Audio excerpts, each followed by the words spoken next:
വാസ്തുപുരുഷം വന്ദേ ശിരസാധാരയം ഭൂമി സർവദിക് പരിവേഷ്ടിതം ശിരസാധാരയൻ ഭൂമി പാതുന സർവത പ്രഭു സദാശിവസമാരംഭാം ശങ്കരാചാര്യ മധ്യമാം അസ്മദാചാര്യ പര്യന്താം വന്ദേ ഗുരുപരമ്പര. ക്ഷേത്രവാസ്തുവിന്റെ രണ്ടാമത്തെ ക്ലാസ്സിലേക്ക് എല്ലാവർക്കും സ്വാഗതം. കഴിഞ്ഞ ക്ലാസ്സിൽ ക്ഷേത്രവാസ്തുവിന്റെ ആകെയുള്ള ഒരു പൊതുവെയുള്ള ഒരു ആമുഖം എല്ലാ വിഷയത്തെയും കുറിച്ചൊന്ന് സൂചിപ്പിച്ചു. ഇന്നു മുതൽ നമ്മൾ പ്രധാനമായിട്ടുള്ള പഠന വിഷയത്തിലേക്ക് കടക്കുകയാണ്. ആരംഭത്തിൽ തന്നെ ഞാൻ പറഞ്ഞിട്ടുണ്ടായിരുന്നു, ക്ഷേത്രവാസ്തുവിന്റെ ആധാര ഗ്രന്ഥങ്ങൾ അല്ലെങ്കിൽ പ്രമാണ ഗ്രന്ഥങ്ങളെല്ലാം തന്നെ സംസ്കൃതത്തിൽ രചിക്കപ്പെട്ടിട്ടുള്ളതും പിന്നീട് മലയാളത്തിലേക്ക് പരിഭാഷ ചെയ്യപ്പെട്ടിട്ടുള്ള ഗ്രന്ഥങ്ങളാണ്. അതിൽ തന്നെ കേരളീയ ദേവാലയ വാസ്തുവിന്റെ ഏറ്റവും പ്രധാനപ്പെട്ട ഗ്രന്ഥങ്ങൾ എന്ന് പറയുന്നത് ശ്രീകുമാര ആചാര്യൻ രചിച്ചിട്ടുള്ള ശില്പരത്നം എന്ന ഗ്രന്ഥവും ചെന്നാസ് നാരായണ നമ്പൂതിരിയുടെ തന്ത്രസമുച്ചയം എന്നുള്ള ഗ്രന്ഥമാണ്. തന്ത്രസമുച്ചയ ഗ്രന്ഥത്തിലെ ശില്പഭാഗത്തിലാണ് ദേവാലയ സംബന്ധിയായിട്ടുള്ള വിഷയങ്ങൾ പ്രമാണ ഗ്രന്ഥമായിട്ട് സ്വീകരിക്കപ്പെട്ടിട്ടുള്ളത്. നമ്മുടെ ഈ ക്ലാസ് പ്രധാനമായിട്ടും ആശ്രയിക്കുന്നത് ഈ രണ്ട് ഗ്രന്ഥങ്ങളെയാണ്. കേരളീയ ദേവാലയ വാസ്തുവിന്റെ അടിസ്ഥാന ഗ്രന്ഥങ്ങളായിട്ടുള്ള ശില്പരത്നവും തന്ത്രസമുച്ചയവുമാണ് നമ്മൾ സ്വീകരിക്കപ്പെട്ടിട്ടുള്ളത്. അതിൽ തന്നെ തന്ത്രസമുച്ചയത്തിലെ പ്രമാണ ശ്ലോകങ്ങളെയാണ് കൂടുതൽ ഞാൻ ക്ലാസ്സിൽ ഉദ്ധരിച്ച് സ്വീകരിക്കാറുള്ളത്. എന്നാൽ ഇതിൽ നിന്ന് വ്യത്യസ്തമായിട്ട് ഇതിൽ കൂടുതൽ വിഷയങ്ങൾ മറ്റ് ഗ്രന്ഥങ്ങളിൽ പറയുന്ന മുറയ്ക്ക് ആ സന്ദർഭത്തിൽ ഇതിലല്ലാത്ത മറ്റ് പ്രമാണ ഗ്രന്ഥങ്ങളെ കൂടി ഉദ്ധരിക്കാം. അപ്പോൾ പൊതുവെ എല്ലാ വിഷയങ്ങളും തന്ത്രസമുച്ചയവും ശില്പരത്നവും പറഞ്ഞിട്ടുണ്ട് എന്നുള്ളത് കൊണ്ടാണ് ഈ രണ്ട് ഗ്രന്ഥങ്ങളെ നമ്മൾ പഠനത്തിനായിട്ട് സ്വീകരിക്കുന്നത്. എന്നാൽ ചില സന്ദർഭങ്ങളിൽ ഇതിൽ കൂടുതൽ കാര്യങ്ങൾ പറയുന്ന സമയത്ത് മാത്രമാണ് മറ്റ് ഗ്രന്ഥങ്ങളെ ആശ്രയിക്കുന്നത്. ഇന്നത്തെ വിഷയം എന്നുള്ളത് ഭൂസ്വീകരണത്തിനായിട്ടുള്ള ഉത്തമ ഭൂലക്ഷണങ്ങൾ, അതിൻ്റെ നിരീക്ഷണ പരീക്ഷണങ്ങൾ എന്നുള്ളതാണ്. മിക്കവാറും എല്ലാ ഗ്രന്ഥങ്ങളും, എല്ലാ പ്രമാണ ഗ്രന്ഥങ്ങളും, തന്ത്രസമുച്ചയം, ശില്പരത്നം തുടങ്ങിയിരിക്കുന്ന എല്ലാ പ്രമാണ ഗ്രന്ഥങ്ങളും അതിൻ്റെ ശ്ലോകാനുക്രമണയില് അല്ലെങ്കിൽ അതിൻ്റെ അധ്യായക്രമത്തില് സ്വീകരിക്കപ്പെട്ട ഒരു ക്രമത്തിലല്ല നമ്മുടെ ക്ലാസ് പോകുന്നത്. വിവിധങ്ങളായിട്ടുള്ള പ്രമാണ ഗ്രന്ഥങ്ങള് വിവിധ വിഷയങ്ങള് വ്യത്യസ്ത ഭാഗങ്ങളായിട്ട് സൂചിപ്പിക്കപ്പെട്ടിട്ടുണ്ടെങ്കിലും നമ്മുടെ ക്ലാസ് പ്രധാനമായിട്ടും സ്വീകരിച്ചിട്ടുള്ളത് നിർമ്മാണത്തിന്റെ ഒരു രീതി അല്ലെങ്കിൽ നിർമ്മാണത്തിന്റെ ഒരു അടിസ്ഥാന ക്രമം എന്നുള്ള രീതിയെ അവലംബിച്ചിട്ടാണ് നമ്മുടെ ക്ലാസ് പോകുന്നത്. അപ്പോൾ വ്യത്യസ്തങ്ങളായിട്ടുള്ള അധ്യായങ്ങൾ പല ഇടങ്ങളിലായിട്ട് സൂചിപ്പിക്കപ്പെട്ടിട്ടുള്ള വിഷയങ്ങൾ നിർമ്മാണത്തിന്റെ അടിസ്ഥാന ക്രമത്തിൽ എപ്രകാരം വരുന്നു അതാണ് നമ്മളുടെ സിലബസിന്റെ അല്ലെങ്കിൽ ഈ പഠനത്തിന്റെ ഒരു രീതി എന്നുള്ളത്.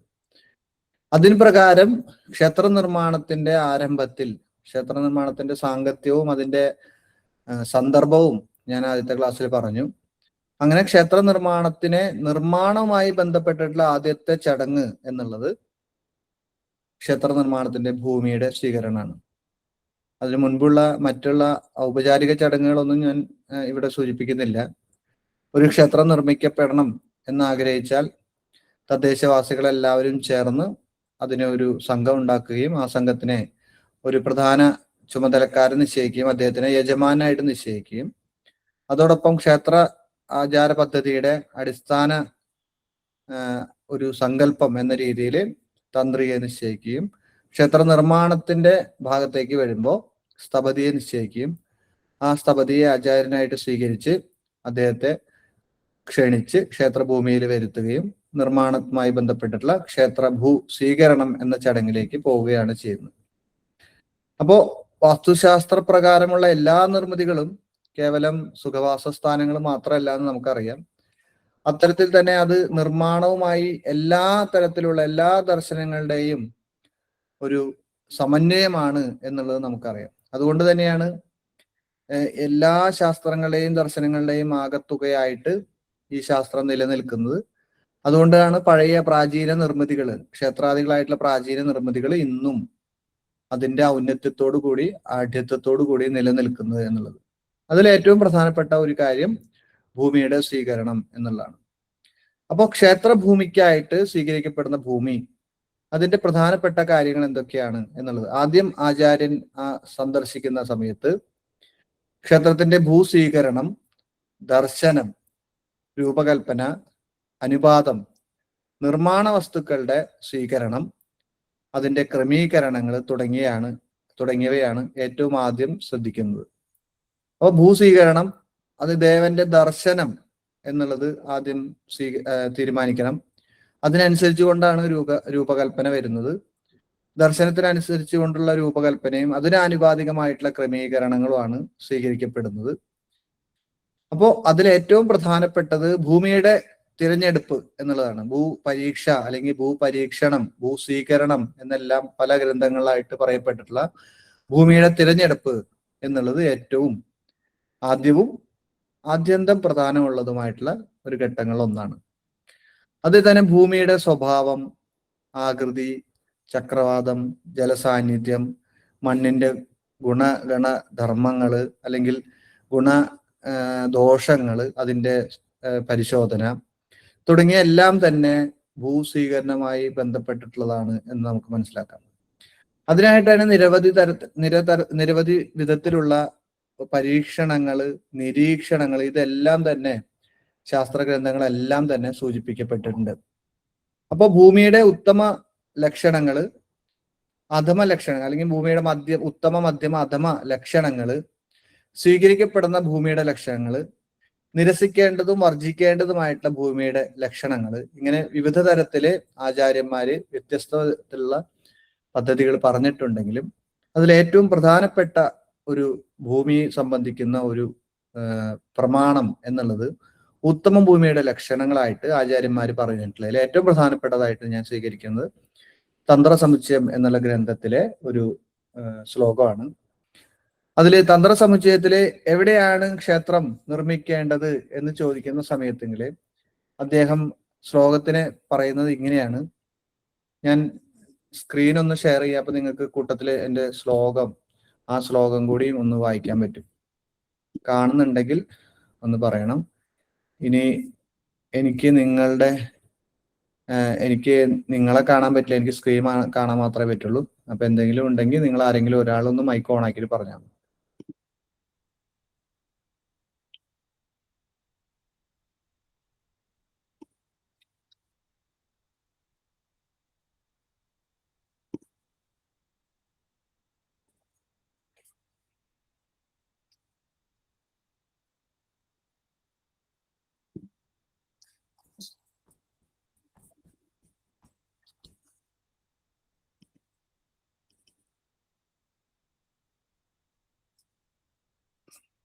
സ്ക്രീൻ കാണുന്നുണ്ടോ? ഹലോ, സ്ക്രീൻ കാണുന്നുണ്ടോ? കാണാം. ശരി.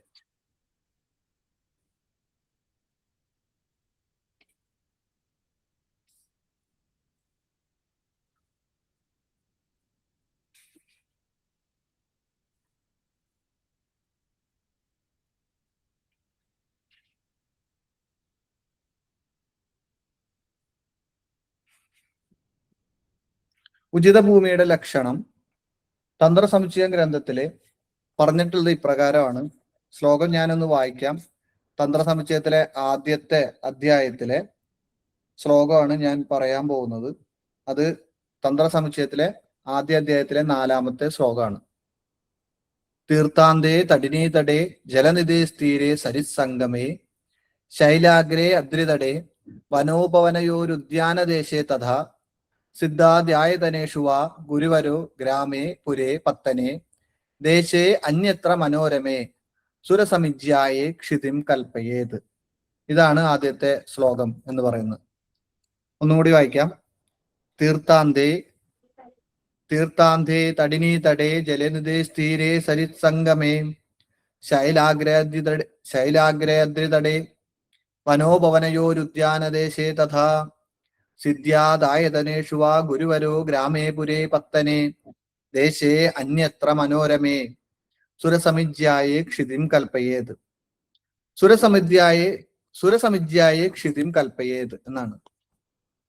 സുരസമിജ്യ എന്ന് പറഞ്ഞു കഴിഞ്ഞാൽ ദേവപ്രതിഷ്ഠ. സുരസമിജ്യായെ ക്ഷിതിം കൽപ്പയേത്, ദേവപ്രതിഷ്ഠയ്ക്ക് ഉചിതമായിട്ടുള്ള ക്ഷിതി, ഭൂമിയെ കൽപ്പിക്കണം.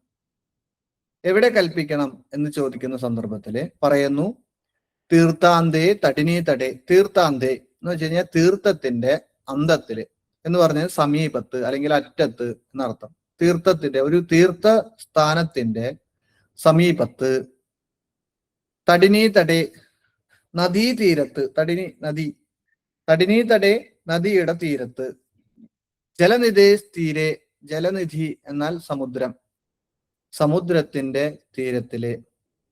സരിത് സംഗമേ, സരിത്ത് എന്നാൽ നദികൾ, നദി എന്നർത്ഥം. സരിത് സംഗമേ എന്ന് പറഞ്ഞാൽ നദികള് തമ്മിൽ സംഗമിക്കുന്ന ഇടത്ത്. രണ്ടോ അതിലധികമോ നദികള് എവിടെയാണോ സംഗമിക്കുന്നത് അങ്ങനെയുള്ള ഇടത്ത്. ശൈലാഗ്രേ, ശൈലം എന്നാൽ പർവ്വതം എന്നർത്ഥം. ശൈലാഗ്രേ എന്നാൽ പർവ്വതത്തിന്റെ അഗ്രത്തില്, അതായത് പർവ്വതത്തിന്റെ മുകളില്. അദ്രിതടേ, അദ്രി എന്നാലും പർവ്വതം എന്ന് തന്നെയാണ് അർത്ഥം. അദ്രിതടേ എന്നാൽ പർവ്വതത്തിന്റെ തടത്തിൽ, താഴ്വര പ്രദേശത്ത്. വനോ ഉപവനെ, വനത്തിലോ ഉപവനത്തിലോ. ഉപവനം എന്നാൽ ഈ വനത്തിനോട് ചേർന്ന് നിൽക്കുന്ന പ്രദേശത്തിനെയാണ് ഉപവനം എന്ന് പറയുക. ഉദ്യാനെ, ഉദ്യാനത്തില്. ഒരു പൂന്തോട്ടം ഉണ്ടെങ്കിൽ, ഒരു പ്രധാന ഒരു പൂന്തോട്ട പ്രദേശം ഉണ്ടെങ്കിൽ അവിടെ ഉദ്യാനദേശ, ഉദ്യാനം എന്നുള്ളത്. അതിനുശേഷം സിദ്ധ്യാദി ആയതനേഷു, സിദ്ധാദി ആയതനേഷു, സിദ്ധന്മാര്, ഋഷിമാര്, മുനിമാര് തുടങ്ങിയവരുടെ ആയതനം, അവരുടെ ആശ്രമം അല്ലെങ്കിൽ അവരുടെ വാസസ്ഥാനത്തിന്റെ സമീപത്ത്. വാ ഗുരുവരോ, അതോടൊപ്പം വലിയ ഗുരുക്കന്മാരായിരിക്കുന്ന വലിയ ഗുരുവരന്മാരെവിടെയാണോ താമസിക്കുന്നത് അവരുടെ താമസ സ്ഥാനത്തിനോട് ചേർന്ന്. ഗ്രാമേ, ഗ്രാമത്തില്. പുരേ, പുരത്തില്. പുരം. പത്തനെ, പത്തനത്തില്. ഇവിടെ പുരം എന്നാൽ രാജധാനി അല്ലെങ്കിൽ ഒരു ക്യാപിറ്റൽ സിറ്റി ആയിരിക്കുന്ന സ്ഥലത്തിനെയാണ് പുരം എന്നുകൊണ്ട് ഉദ്ദേശിക്കുന്നത്.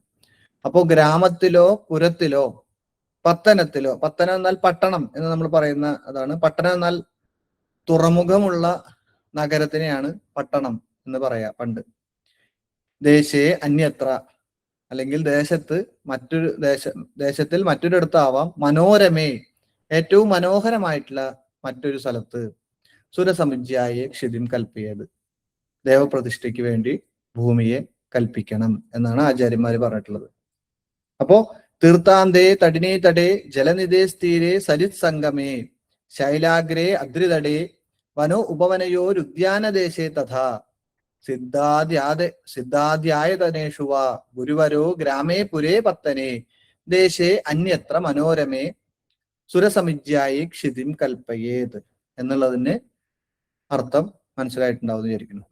അപ്പൊ ഇതാണ് ഏറ്റവും പ്രധാനപ്പെട്ട ഉചിതമായിട്ടുള്ള സ്ഥാനം എന്നുള്ളത്, ക്ഷേത്രത്തിനായിട്ട് സ്ഥാനം കൽപ്പിക്കേണ്ടത്. സ്വാഭാവികമായിട്ട് നോക്കിക്കഴിഞ്ഞാൽ ഈ ഭൂമിയുടെ എല്ലാ പ്രദേശങ്ങളും ഒരു വിധത്തിൽ വന്നിട്ടുണ്ട്. സമുദ്രതീരം മുതല് ശൈലത്തിന്റെ അഗ്രഭാഗം വരെയുള്ള ഏത് പരിസരത്തും നമുക്ക് സ്വീകരിക്കാം. പൊതുവെ ഏറ്റവും മനോരമമായിട്ടുള്ള പ്ലേസ്, ഏറ്റവും സുന്ദരമായിട്ടുള്ള പ്രദേശം അത് ദേവ പ്രതിഷ്ഠയ്ക്കായിട്ട് സ്വീകരിക്കണം. മാത്രമല്ല ആ പ്രദേശത്ത് ഏറ്റവും പ്രധാനപ്പെട്ട ഇടം അത് ദേവന്റെ ഭൂമിക്കായിട്ട് സ്വീകരിക്കണം എന്നുള്ളത്. അടുത്ത് പറയുന്ന ശ്ലോകം തന്ത്രസമുച്ചയത്തിലെ 6ാമത്തെ ശ്ലോകമാണ്. ഈ ശ്ലോകം തന്നെ വാസ്തു പഠിച്ചിട്ടുള്ളവരാണെങ്കിൽ മുൻപ് പല ഗ്രന്ഥങ്ങളിലും കണ്ടിട്ടുണ്ടാവാം. മനുഷ്യാലയചന്ദ്രിക തുടങ്ങിയിരിക്കുന്ന ഗ്രന്ഥങ്ങളിലും ഈ ശ്ലോകം ഉണ്ട്. ഈ ശ്ലോകവും ഉചിതമായിട്ടുള്ള ഭൂമിയുടെ ലക്ഷണത്തെ സൂചിപ്പിക്കുന്ന ശ്ലോകമാണ്. ഗോമർത്യൈ ഫലപുഷ്പദുഗ്ധതരിഭിശ്ചാഢ്യ സമാ പ്രാക്പ്ലവ സ്നിഗ്ധ ധീരരവ പ്രദക്ഷിണ ജലോപേത ആശുബീജോദ്ഗമ സംപ്രോക്ത ബഹുപാംസുരക്ഷയജല തുല്യാച്ച ശീതോഷ്ണയോ ശ്രേഷ്ഠ ഭൂരതമ സമുക്ത വിപരീത മിശ്രിത മധ്യമ. ഒന്നുകൂടി വായിക്കാം. ഗോമർത്യൈ ഫല പുഷ്പദുഗ്ധതരുഭിശ്ചാഢ്യ സമാ പ്രാക്പ്ലവ സ്നിഗ്ധ ധീരരവ പ്രദക്ഷിണ ജലോപേത ആശുബീജോദ്ഗമ സംപ്രോക്ത ബഹുപാംസുരക്ഷയജല തുല്യാച്ച ശീതോഷ്ണയോഹോ ശ്രേഷ്ഠാ ഭൂ അധമാ സമുക്ത വിപരീത മിശ്രിത മധ്യമ. ഈ ഒരു ശ്ലോകം പൊതുവെ എല്ലാ തരം ഭൂമികൾക്കും ഉചിതമായിട്ടുള്ള ലക്ഷണം പറയുന്നതാണ്. ക്ഷേത്രഭൂമി എന്ന് മാത്രമല്ല, ഏത് നിർമ്മാണത്തിനും ഉചിതമായിട്ടുള്ള ഭൂമിയുടെ ലക്ഷണമായിട്ട് പറയുന്ന ശ്ലോകമാണ്. ശ്ലോകത്തിന്റെ അർത്ഥം എങ്ങനെയാണെന്ന് നോക്കാം. ഗോമർത്യൈ ഫല പുഷ്പദുഗ്ധതരിഭിശ്ചാഢ്യ. ആഢ്യമായിട്ടുള്ള ഭൂമി, ശ്രേഷ്ഠമായിട്ടുള്ള ഭൂമി. എങ്ങനെ ശ്രേഷ്ഠമായിട്ടുള്ളത്? ഗോമർത്യൈ, ഗോക്കൾക്കും മർത്യന്മാർക്കും മനുഷ്യർക്കും ആഢ്യമായിട്ടുള്ള ഭൂമി ഒന്നാമത്തെ. അപ്പോ ഇവിടെ ഈ സന്ദർഭത്തില് ഗോവിനും മനുഷ്യർക്കും ശ്രേഷ്ഠമായിട്ടുള്ള ഭൂമി എന്നുള്ളതിന് തന്നെ പല ആചാര്യന്മാർക്കും ഭിന്നാഭിപ്രായങ്ങളുണ്ട്. അവിടെ മർത്യന്മാർക്ക് മനോഹരമായിട്ട് ആഢ്യമായിട്ട് ശ്രേഷ്ഠമായിട്ട് തോന്നുന്ന ഭൂമി എന്നൊരർത്ഥം എടുക്കാം. മറ്റൊരു പദത്തിന് ഗോ ശബ്ദത്തിന് ഗോക്കൾക്ക് ഉചിതമായി തോന്നുന്ന ഭൂമി. അപ്പൊ പശുക്കൾക്കും മനുഷ്യർക്കും അവരോട് ചേർന്നിരിക്കുന്ന ഉചിതമായിട്ടുള്ള അവർക്ക് ശ്രേഷ്ഠമായിട്ട് തോന്നുന്ന ഭൂമി എന്നുള്ളതിന് ഈ സന്ദർഭത്തില് ക്ഷേത്രത്തിനായിട്ട് ഭൂമി സ്വീകരിക്കുന്നതിന് വേണ്ടിയിട്ട് പഴയ കാലത്ത് നടന്ന ഒരു ചടങ്ങ്, അല്ലെങ്കിൽ ഒരു പ്രധാനപ്പെട്ട ഒരു ചടങ്ങ്, അത് ഇപ്പോഴും നമ്മൾ ഒരു ചടങ്ങായിട്ടെങ്കിലും നടത്താറുണ്ട്. എന്നിരുന്നാലും അത് പഴയ കാലത്ത് ഉചിത ഭൂമിയെ സ്വീകരിക്കാനായിട്ട് നടത്തിയിരുന്ന ഒരു കർമ്മമാണ്. അതിന്റെ പേര് ഗവേഷണം എന്നാണ്. ക്ഷേത്രഭൂമിക്കായിട്ട് സ്വീകരിക്കുന്നതിന് വേണ്ടിയിട്ട് പശുവിനെ ഭൂമിയിൽ അഴിച്ചു വിടുക എന്നുള്ളൊരു കർമ്മമാണ് പണ്ട് ചെയ്തിരുന്നത്. അങ്ങനെ 21 ദിവസം പശുവിനെ അഴിച്ചു വിടുകയും സന്ധ്യാസമയത്ത് പശുവിനെ തിരിച്ചു കൊണ്ടുവരികയും പിറ്റേ ദിവസം കാലത്ത് പറഞ്ഞു വിടുകയും വീണ്ടും അങ്ങനെ 21 ദിവസം ഈ പശുവിനെ ഈ ഭൂമിയിലേക്ക് മേയാൻ വേണ്ടിയിട്ട്, യഥേഷ്ടം മേയാൻ വേണ്ടിയിട്ട് പറഞ്ഞയക്കുകയും എല്ലാ ദിവസവും പശു ഭക്ഷണത്തിന് ശേഷം വിശ്രമത്തിനായിട്ട് ഏത് ഭൂമിയാണോ, ഏത് ഇടമാണോ സ്വീകരിക്കപ്പെടുന്നത് ആ ഇടത്തെ ഏറ്റവും ഉചിതമായിട്ടുള്ള ഭൂമിയായിട്ട് കണ്ട് അതിനെ ദേവപ്രതിഷ്ഠയ്ക്കായിട്ട് സ്വീകരിക്കണം എന്നുള്ള ഒരു ചടങ്ങ്, അങ്ങനെ ഒരു പ്രധാന കർമ്മം പൂർവാചാര്യന്മാരുടെ ഗ്രന്ഥങ്ങളിൽ പലയിടങ്ങളിലായിട്ട് കണ്ടിട്ടുണ്ട്. അപ്പോൾ ഈ പശുവിനെ അഴിച്ചു വിടുകയും പിന്നീട് പശുവിനെ അന്വേഷിച്ച് കണ്ടുപിടിക്കുകയും ചെയ്യുന്നതിനെയാണ് ഗവേഷണം, പശുവിനെ അന്വേഷിക്കുക എന്നുള്ള ആ ഒരു ചടങ്ങിനാണ് ഗവേഷണം എന്ന് പറയുന്നത്. അപ്പൊ ഒരു ഇപ്പോഴും ഗവേഷണം എന്നുള്ള പദത്തിന് റിസർച്ച് എന്നുള്ള അർത്ഥത്തിൽ പലരും ഇപ്പോഴും പ്രയോഗിക്കുന്നുണ്ട്. അപ്പൊ പശുവിനെ അഴിച്ചു വിടുകയും പിന്നീട് അതിനെ പുനരന്വേഷിക്കുകയും ചെയ്യുന്നതിന് അതൊരു പ്രധാന ചടങ്ങായിട്ട് നമ്മൾ സ്വീകരിക്കാറുണ്ട്. അത്തരത്തിൽ പശുവിനാലും മനുഷ്യന്മാരാലും ഉചിതമായിട്ട് സ്വീകരിക്കപ്പെടുന്ന ഭൂമി എന്നർത്ഥത്തിലും സ്വീകരിക്കാം. പശുക്കളാലും മനുഷ്യന്മാരാലും ഫലപുഷ്പദുഗ്ധതരിപികളാലും തരുക്കളാലും ശ്രേഷ്ഠപ്പെട്ടത് എന്നർത്ഥം സ്വീകരിക്കാം. അപ്പോൾ ഒന്നാമത്തെ വരിയുടെ അർത്ഥം ഗോക്കളാലും പശുക്കളാലും ആഢ്യമായിട്ടുള്ള ഭൂമി എന്നുള്ളത്.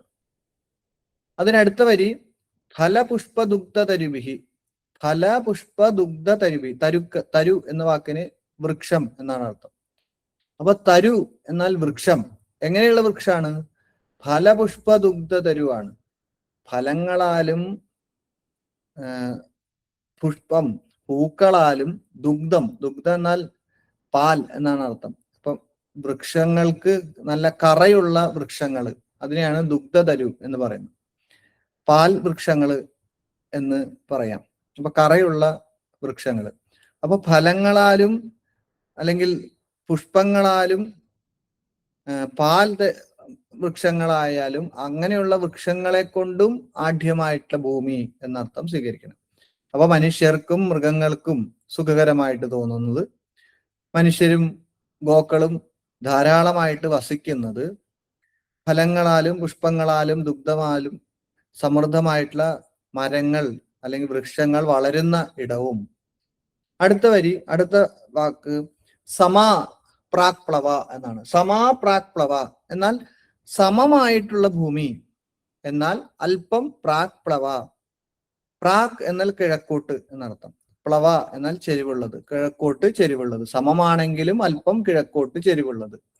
സമാ പ്രാക് പ്രാക് പ്ലവ. അടുത്ത വാക്ക് സ്നിഗ്ധ. സ്നിഗ്ധ എന്നാണ്. സ്നിഗ്ധം എന്നുള്ള വാക്കിന് ആർദ്രം എന്നാണ്. അല്പം നനവുള്ളത്, ഭൂമിയുടെ ലക്ഷണമായിട്ട് പറയുന്നത് അല്പം ആർദ്രമായിട്ടുള്ള ഭൂമി എന്നുള്ളതാണ്, അല്ലെങ്കിൽ മിനുമിനുപ്പുള്ളത് എന്നുള്ള അർത്ഥത്തിൽ സ്നിഗ്ധം. അതോടൊപ്പം ധീരരവ. ധീരരവ എന്നാൽ ധീരമായിട്ടുള്ള ശബ്ദത്തോട് കൂടിയത്. ഭൂമിയുടെ ലക്ഷണം പരിശോധിക്കുന്ന സമയത്ത്, ഭൂമി പരിശോധിക്കുമ്പോൾ ഭൂമിയിൽ ഇടിച്ചു നോക്കുമ്പോൾ തിരിച്ച് വലിയ ശബ്ദത്തോട് കൂടിയിട്ടുള്ള ശബ്ദം ഉണ്ടാകുന്നുവെങ്കിൽ അത് ഉചിതമായിട്ടുള്ള ഭൂമിയുടെ ലക്ഷണമായിട്ട് പറയാം. അപ്പൊ സ്നിഗ്ധ, ധീരരവ. അടുത്തത് പ്രദക്ഷിണ ജലോപേത. ഈ ഭൂമിയുടെ പ്രദക്ഷിണമായിട്ട് ജലം ഒഴുകുക എന്നുള്ളത് ഒരു ശുഭ ലക്ഷണമാണ്. പ്രദക്ഷിണമായിട്ട് ജലം ഒഴുകുന്നത് ശുഭവും അപ്രദക്ഷിണമായിട്ട് ജലം ഒഴുകുന്നത് അശുഭവുമായിട്ടാണ് സാധാരണ പറയാറുള്ളത്. അപ്പോ സ്നിഗ്ധ, ധീരരവ, പ്രദക്ഷിണ ജലോപേത. പ്രദക്ഷിണമായിട്ട് ജലം ഒഴുകുന്നത് അല്ലെങ്കിൽ പ്രദക്ഷിണമായിട്ടുള്ള ജലത്തിന്റെ സാന്നിധ്യം ഉള്ളത്. അടുത്ത വരി ആശു ബീജോദ്ഗമ. ആശു എന്നാൽ പെട്ടെന്ന്, ബീജോദ്ഗമ വളരെ പെട്ടെന്ന് ബീജം, വിത്ത് മുളയ്ക്കുന്ന ഭൂമി എന്നുള്ളത്. അപ്പൊ വിത്ത് മുളയ്ക്കുന്ന ഭൂമിയാണെങ്കിൽ അത് ഉചിത ഭൂമിയുടെ ലക്ഷണമായിട്ടാണ് പറയാറുള്ളത്. അതിനു വേണ്ടിയിട്ട് നമ്മൾ ക്ഷേത്രഭൂമി സ്വീകരിക്കുന്ന സമയത്ത് വൃത്തിയാക്കിയിട്ട് അതിനെ നവധാന്യം വിതച്ച് നോക്കുക എന്നുള്ളൊരു ചടങ്ങ് നമ്മളിപ്പോൾ സാധാരണയായിട്ട് സ്വീകരിക്കാറുണ്ട്. അപ്പൊ നവധാന്യം വിതച്ച് അത് പശുവിനെ കൊണ്ട് തീറ്റിച്ചിട്ടാണ് നമ്മൾ ആ ഭൂമിയെ സ്വീകരിക്കുന്നത്. അപ്പൊ ആശു ബീജോത്കമ, വളരെ പെട്ടെന്ന് വിത്തിട്ടാൽ മുളയ്ക്കുന്ന ഭൂമിയാകണം. മാത്രമല്ല ബഹുപാംസു രക്ഷയജല. ബഹുപാംസു, സംപ്രോക്ത ഭൂമി, ഈ പറയപ്പെട്ട ഭൂമി ബഹുപാംസു ആയിരിക്കണം. ബഹുപാംസു എന്ന വാക്കിന് വളരെ ഉറച്ച മണ്ണുള്ളത് എന്നാണ്. ബഹുപാംസു, വളരെയധികം മണ്ണുള്ളത്. അപ്പോൾ ഏറ്റവും ഉറച്ച ഭൂമിയാണെങ്കിലാണ് ബഹുപാംസു ആകുന്നത്. അതിനു വേണ്ടിയിട്ട് ആചാര്യന്മാര് ഒരു പരീക്ഷണം പറയാറുണ്ട്. പൊതുവെ എല്ലാ വാസ്തുഗ്രന്ഥങ്ങളിലും ഈ പരീക്ഷണം കണ്ടിട്ടുണ്ട്. ഒരു കോൽ നീളവും വീതിയും ആഴവുമുള്ള ഒരു കുഴിയെടുത്ത് ആ കുഴിയിലെ മണ്ണ് കൊണ്ട് തന്നെ ആ കുഴി മൂടുന്ന സമയത്ത് കുഴിയേക്കാൾ കൂടുതൽ മണ്ണുണ്ടെങ്കിൽ അത് ഉത്തമ ഭൂമിയുടെ ലക്ഷണമായിട്ടാണ് പറയുന്നത്. അതായത് കുഴിയെടുത്ത ആ മണ്ണ് കൊണ്ട് തന്നെ ആ കുഴി മൂടുന്ന പക്ഷത്തിൽ കുഴിയേക്കാൾ കൂടുതൽ മണ്ണ് കൂനയായിട്ട് നിൽക്കുന്നെങ്കിൽ അത് ഉചിത ഭൂമിയുടെ ലക്ഷണമാണ് എന്ന് പറയുന്നു. കുഴിയിൽ നിന്ന് എടുത്ത മണ്ണ് കുഴിയിൽ തന്നെ കൃത്യമായിട്ട് നിറഞ്ഞു നിൽക്കുന്നു എങ്കിൽ അത് മധ്യമമായിട്ടുള്ള ഭൂമിയായിട്ടും, കുഴിയിൽ നിന്ന് എടുത്ത മണ്ണ് വീണ്ടും അത് വെച്ച് കുഴി മൂടുന്ന സമയത്ത് കുഴിക്ക് വീണ്ടും ആഴം ഉണ്ടെങ്കിൽ, പൂർണ്ണമായിട്ട് മൂടുന്നില്ല എങ്കിൽ അത് അധമ ഭൂമിയുടെ ലക്ഷണമായിട്ടാണ്. കാരണം ഭൂമിയുടെ ഉറപ്പ്, മണ്ണ് തമ്മിൽ ചേർന്നിരിക്കുക എന്നുള്ളത് ഒരു തവണ അത് ഇളക്കി കഴിഞ്ഞാൽ തിരിച്ച് അത്രയും ചേരാൻ സാധിക്കാത്ത വിധത്തിൽ ഉറപ്പുള്ളതിനെയാണ് ബഹുപാംസു അല്ലെങ്കിൽ ഉറച്ച ഭൂമി എന്ന് പറയാറുള്ളത്. അപ്പൊ അത്തരത്തില് ഉറച്ച ഭൂമിയാണ് എന്നുള്ളത് സൂചിപ്പിക്കാൻ വേണ്ടിയിട്ടാണ് ഇവിടെ ബഹുപാംസു എന്നുള്ള പദം പ്രയോഗിച്ചത്. അടുത്തത് അക്ഷയജല. അക്ഷയജല എന്നുള്ളത് ജലസമൃദ്ധി ഉള്ളത്, ഒരിക്കലും ക്ഷയിക്കാത്ത ജല സ്രോതസ്സുള്ളത്. അപ്പോൾ ജലത്തിന്റെ സാമീപ്യം അല്ലെങ്കിൽ ജലത്തിന്റെ സാന്നിധ്യം ഉള്ള ഭൂമി. അതോടൊപ്പം തുല്യാച്ച ശീതോഷ്ണയോഹോ. ശീതോഷ്ണയോഹോ തുല്യ. ഭൂമി ശീതോഷ്ണങ്ങളെ കൊണ്ട് തുല്യമായിരിക്കണം. എന്ന് പറഞ്ഞാൽ ചൂടും തണുപ്പും മിതമായിട്ട് അനുഭവപ്പെടണം. വല്ലാത്ത ചൂടോ വല്ലാത്ത തണുപ്പോ ഉള്ള ഭൂമിയാണെങ്കിൽ ആ ഭൂമിയും ഉചിത ഭൂമിയായിട്ട് പറയാൻ പറ്റില്ല. അപ്പൊ അത്തരത്തില് തുല്യമായിട്ടുള്ള ചൂടും തണുപ്പുമുള്ള ഭൂമി ഉത്തമ ഭൂമിയാണ്. ഇപ്പൊ പറയുന്നു സംപ്രോക്ത ഭൂ. ഈ പറഞ്ഞ ഗുണഗണങ്ങളോട് കൂടിയിരിക്കുന്ന ഭൂമി സംപ്രോക്ത ഭൂ ശ്രേഷ്ഠ. ഈ പറഞ്ഞ എല്ലാ ഗുണങ്ങളോട് കൂടിയിരിക്കുന്ന ഭൂമി ശ്രേഷ്ഠ ഭൂമി, ഏറ്റവും ശ്രേഷ്ഠയായിട്ടുള്ള ഭൂമിയാണെന്നും, അധമ സമുക്ത വിപരീത, പറയപ്പെട്ടതിൽ നിന്ന് വിപരീതമായിട്ടുള്ള ഭൂമിയാണെങ്കിൽ അധമ, അത് അധമ ഭൂമിയാണെന്നും. അപ്പൊ ഈ പറഞ്ഞതെല്ലാം ഉണ്ടെങ്കിൽ അത് ശ്രേഷ്ഠം, ഇല്ലെങ്കിൽ അതിന് ഓപ്പോസിറ്റ് ആണെങ്കിൽ, അത് സമുക്ത വിപരീതമാണെങ്കിൽ അത് അധമ. മിശ്രിത മധ്യമ, അതല്ല അല്പം ഉണ്ട് ചില കാര്യങ്ങളില്ല ചില കാര്യങ്ങളുണ്ട് എങ്കിൽ അതിന്റെ നമുക്ക് മധ്യമ ഭൂമിയായിട്ട് സ്വീകരിക്കപ്പെടാം എന്ന് തന്ത്രസമുച്ചയാദികളായിട്ടുള്ള ഗ്രന്ഥങ്ങളെല്ലാം പറഞ്ഞിട്ടുണ്ട്. അതോടൊപ്പം ഉചിത ഭൂമിയുടെ ലക്ഷണം പറയുന്ന സമയത്ത് തന്നെ തന്ത്രസമുച്ചയം തുടങ്ങിയിരിക്കുന്ന ഗ്രന്ഥങ്ങൾ തന്നെ വീണ്ടും പറയുന്നു വർജ്യഭൂമിയുടെ ലക്ഷണം. അപ്പോ ക്ഷേത്രത്തിനായിട്ട് സ്വീകരിക്കപ്പെടുന്ന ഭൂമി ലക്ഷണങ്ങളെ പറഞ്ഞിട്ട് സ്വീകരിക്കപ്പെടരുത് എന്ന് പറയുന്ന ലക്ഷണങ്ങളെ തന്ത്രസമുച്ചയത്തിന്റെ ശ്ലോകം 7 ഇപ്രകാരം പറഞ്ഞിട്ടുണ്ട്. ശ്ലോകം വായിക്കാം. വൃത്താർദ്ധേന്ദു നിഭ ത്രിപഞ്ചരസകോണ ശൂലശൂർപ്പാകൃതി മത്സ്യാനേകപക കൂർമക പൃഷ്ഠ കപില വക്ത്രോത്മമാ മേദിനി ഭസ്മാങ്കാര തുഷ അസ്ഥികേശ കൃമി വത്മീകാദിഭിഹി സംയുത വർജ്യ മദ്യനത സഗർഭഗുഹര വിസ്ര വിധിക് സ്ഥാപിച്ച. അപ്പൊ വർജ്യഭൂമിയുടെ ലക്ഷണം, ഈ വർജ്യഭൂമിയുടെ ലക്ഷണവും മനുഷ്യാലയ ചന്ദ്രിക തുടങ്ങിയിരിക്കുന്ന ഗ്രന്ഥങ്ങൾ അതേ ശ്ലോകമായിട്ട് തന്നെ സ്വീകരിക്കപ്പെട്ടിട്ടുണ്ട്. വൃത്ത അർദ്ധേന്ദു നിഭ ത്രിപഞ്ചരസകോണ ശൂലശൂർപ്പാകൃതി. ഇവിടെ ആകൃതിയാണ് ആദ്യത്തെ വരിയിൽ പറഞ്ഞിട്ടുള്ളത്. വൃത്തം എന്ന വാക്കിന് നമ്മൾ വൃത്തം എന്ന് പറയും. വർത്തുളാകൃതിയുള്ളത്. ഒരിക്കലും ഭൂമിയുടെ ലക്ഷണത്തില് ഭൂമി വൃത്താകൃതിയാകരുത്. വട്ടത്തിലുള്ള ആകൃതിയുള്ള ഭൂമി ഒരിക്കലും ഒരു നിർമ്മാണത്തിനായിട്ടും സ്വീകരിക്കപ്പെടരുത്. മാത്രമല്ല അർദ്ധേന്ദു എന്ന് വെച്ച് കഴിഞ്ഞാൽ ഹിന്ദു ചന്ദ്രനാണ്. അർദ്ധേന്ദു അർദ്ധചന്ദ്രന്റെ ആകൃതി ഉള്ളത്. അപ്പോ വൃത്തത്തിൽ അല്പം കുറഞ്ഞിരിക്കുന്ന ഏത് ആകൃതികളും. അപ്പോ അർദ്ധേന്ദു ചന്ദ്രന്റെ ശോഷ ചന്ദ്രന്റെ ആകൃതിയിലുള്ളത്. അപ്പൊ ക്ഷീണചന്ദ്രന്റെ ആകൃതിയിലുള്ള ഭൂമിയും സ്വീകരിക്കപ്പെടരുത്. അതോടൊപ്പം അർദ്ധേന്ദു നിഭ അർദ്ധചന്ദ്രന്റെ ആകൃതിയുള്ളത്. അതിനുശേഷം പറയുന്നത് ത്രിപഞ്ചരസകോണ കോണുകൾ ഉള്ളത്. എത്ര കോണുകൾ ഉള്ളത്? 3 കോണുകൾ ഉള്ളത്. 5 കോണുകൾ ഉള്ളത്. രസം എന്നുള്ള വാക്കിന് സംസ്കൃതത്തിലെ ഒരു രീതിയാണ്, ഭൂതസംഖ്യ എന്നുള്ള രീതിയാണ്. രസം എന്നുള്ളത് ഷഡ് രസങ്ങളാണ്, അതായത് 6 രസങ്ങളാണ് ഉള്ളത്. അതുകൊണ്ടാണ് ഇവിടെ രസശബ്ദത്തിന് അർത്ഥം 6 എന്നാണ് സ്വീകരിക്കേണ്ടത്. അപ്പൊ 3, 5, 6 കോണുകൾ ഉള്ളത്. 3 കോണോ 5 കോണോ 6 കോണുകളോ ഉള്ളത്. 4 കോണ് ഉള്ള ഭൂമിയാണ് ഏറ്റവും ഉചിതം. എന്നാൽ ഒരു ഭൂമി 3, 5, 6 ഉണ്ടെങ്കിൽ അത് അശുഭമായിട്ട് തന്നെ സ്വീകരിക്കപ്പെടണം. അവിടെ രസം എന്നുള്ള വാക്കിന് 6 എന്നാണ്. ഷഡ് രസങ്ങളാണ്.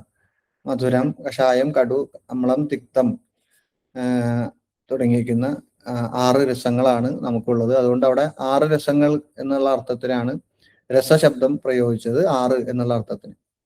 അപ്പോ ത്രിപഞ്ചരസകോണ 3, 5, 6 കോണുകളുള്ള ഭൂമി.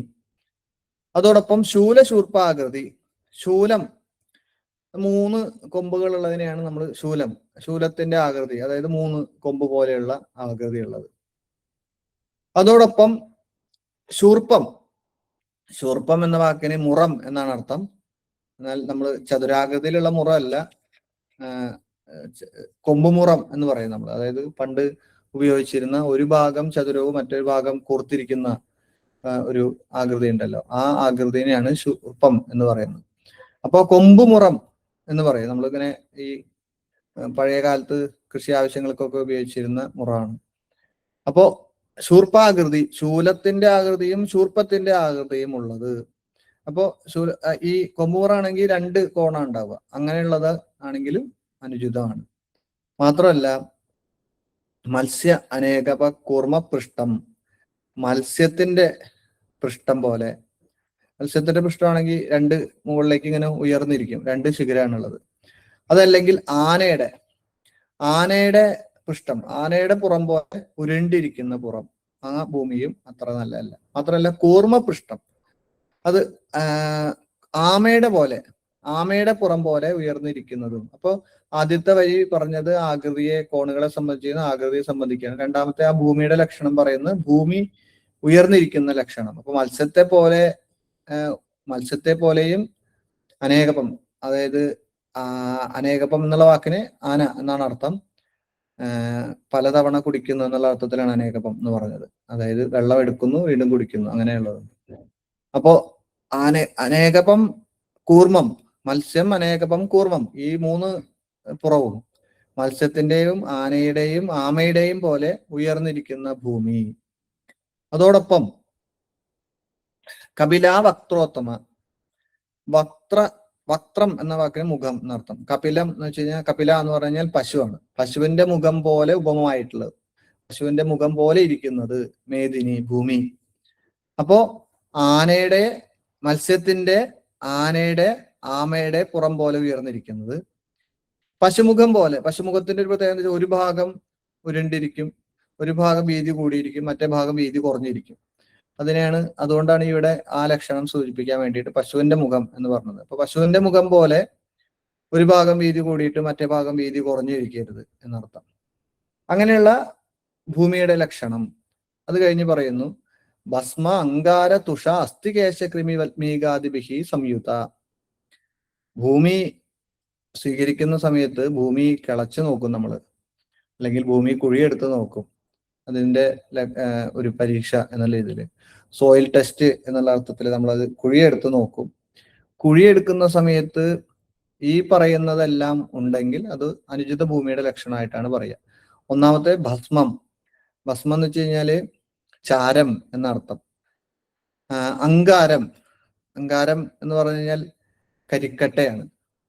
തുഷം, തുഷ എന്ന് വെച്ച് കഴിഞ്ഞാല് ഉമിയാണ്. അസ്ഥി എല്ല്, കേശം മുടി, കൃമി പുഴുക്കള്, വൽമീകം ചിതൽപുറ്റ്. ഇതെല്ലാം ഭൂമിയിലുണ്ടെങ്കിൽ ആ ഭൂമി സ്വീകരിക്കപ്പെടരുത് എന്നാണ്. അപ്പോ ഭസ്മം ഉണ്ടാവരുത്, അങ്കാരം ഉണ്ടാവരുത്, തുഷ ഉണ്ടാവരുത്, അസ്ഥി ഉണ്ടാവരുത്, കേശം ഉണ്ടാവരുത്, കൃമി ഉണ്ടാവരുത്, വൽമീകം ഉണ്ടാവരുത്. ഇത്രയും ഉണ്ടെങ്കിൽ അതൊരു ശ്മശാന ഭൂമിയുടെ ലക്ഷണമായിട്ട് സ്വീകരിക്കപ്പെടണം എന്നാണ് പറയുന്നത്. അപ്പൊ ചിലയിടങ്ങളിൽ നമ്മൾ അസ്ഥിവാര എന്നുള്ളൊരു ചടങ്ങുണ്ട്. അസ്ഥിവാര എന്ന് പറഞ്ഞു കഴിഞ്ഞാൽ കുഴിയെടുത്ത് നോക്കുക. അപ്പൊ അങ്ങനെ ഈ ചാരമോ കരിക്കട്ടയോ അല്ലെങ്കിൽ ഈ നെല്ലിന്റെ ഉമി ഉണ്ടെങ്കിലോ, അല്ലെങ്കിൽ അസ്ഥിയുടെ ഭാഗങ്ങൾ ഉണ്ടെങ്കിലോ, ജീർണിക്കപ്പെടാത്ത മുടി ഉണ്ടെങ്കിലോ, അതോടൊപ്പം ജീർണിക്കപ്പെട്ട വസ്തുക്കളുടെ കൃമി ഉണ്ടെങ്കിൽ, അതോടൊപ്പം അവിടെ ചെതൽപുറ്റുണ്ടെങ്കിൽ ആ ഭൂമി സ്വീകരിക്കപ്പെടരുത് എന്നാണ് ആചാര്യന്മാര് പറയുന്നത്.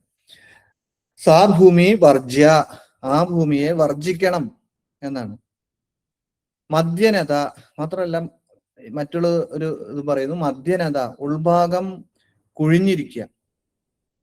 കുഴിഞ്ഞിരിക്കുക എന്ന് പറഞ്ഞു കഴിഞ്ഞാൽ ഉൾഭാഗം പൊള്ളയായിട്ടിരിക്കുക. അപ്പോ എന്തെങ്കിലും നമ്മൾ കുഴിയെടുക്കുന്ന സമയത്ത് തന്നെ വല്ലാതെ ഒരു ഗുഹ പോലെ ഉള്ളിലേക്ക് കുഴിയുള്ള ഗർഭഗുഹര മദ്യനത, നടുഭാഗം താഴേക്ക് നേരത്തെ പൊങ്ങിയിരിക്കുന്നു പറഞ്ഞു, ഇപ്പൊ താഴേക്ക് താഴ്ന്നിരിക്കുകയും ഉള്ളിലേക്ക്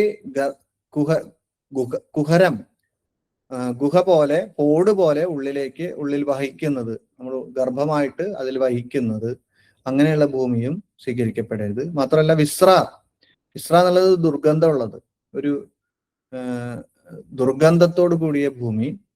വിദിക്സ്ത, വിദിക്കിലേക്ക് തിരിഞ്ഞിരിക്കുന്ന ഭൂമി, അതായത് ഒരു പ്രധാന ദിക്കിലേക്ക് അഭിമുഖമായിട്ടല്ല അതിന്റെ ആകൃതി സ്വീകരിക്കപ്പെട്ടിട്ടുള്ളത് എങ്കിൽ അതും വർജ്യഭൂമിയുടെ ലക്ഷണമായിട്ടാണ് പറയാറുള്ളത്. അപ്പോ വൃത്താകൃതി ഉള്ളത്, അർദ്ധചന്ദ്രന്റെ ആകൃതി ഉള്ളത്, 3, 5, 6 കോണുകളുള്ളത്, ശൂലം പോലെയും മുറം പോലെയും മുനമ്പുള്ളത്, മത്സ്യത്തിന്റെയും ആനയുടെയും ആമയുടെയും പുറം പോലെയുള്ളത്, പശുവിന്റെ മുഖം പോലെയുള്ളത്, ഭസ്മത്തോടും കരിക്കട്ടയോടും ഉമിയോടും അസ്ഥിയോടും മുടിയോടും കൃമികളോടും ചിതൽപുറ്റിനോടും ചേർന്നിരിക്കുന്നത്, നടുഭാഗം താഴ്ന്നിരിക്കുന്നത്, ഉള്ളിൽ പോടുള്ളത്, ദുർഗന്ധമുള്ളത്, വിദിക്കിലേക്ക് തിരിഞ്ഞിരിക്കുന്നത്, ഇത്രയും ഭൂമി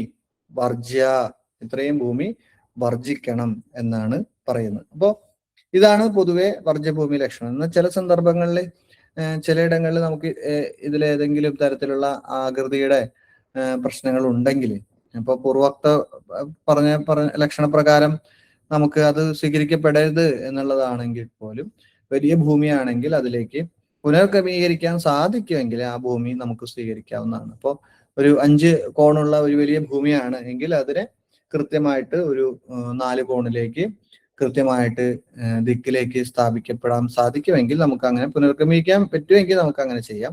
എന്നാൽ ദിശാവിന്യാസവും സമീപ ലക്ഷണങ്ങള്, ദേവാലയ സാമീപ്യം, ശ്മശാന ഭൂമിയുടെ സാന്നിധ്യം, ഇതെല്ലാം നമ്മൾ വളരെ ശ്രദ്ധിക്കണം എന്നുള്ളത് ഇവിടെ ഓർക്കുകയാണ്.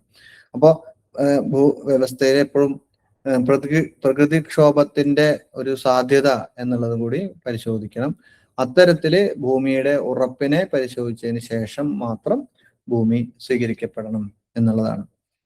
അപ്പൊ ഇതാണ് പൊതുവെ പറയുന്ന ഒരു ഉചിത ഭൂമിയുടെയും വർജ്യ ഭൂമിയുടെയും ലക്ഷണം.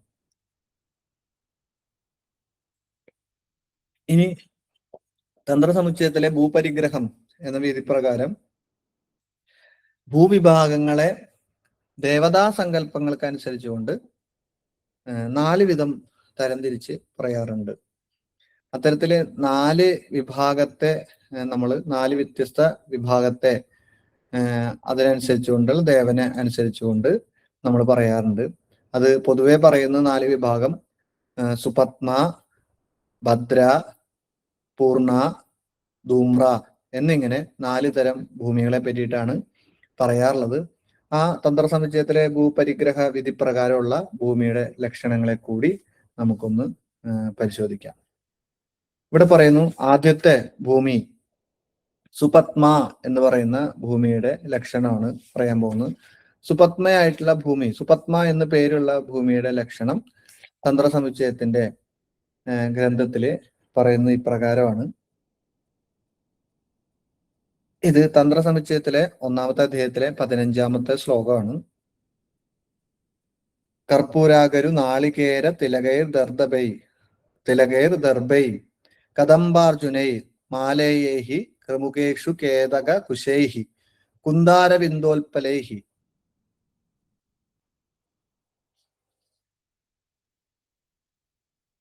പൂർവോദക പ്ലവശാലിനി ബഹുജലാവ യാ ദരീദൃശ്യത്തെ സേയം ശാന്തികരി സുരേശയജനെ സൂക്ത സുപത്മാ മഹി.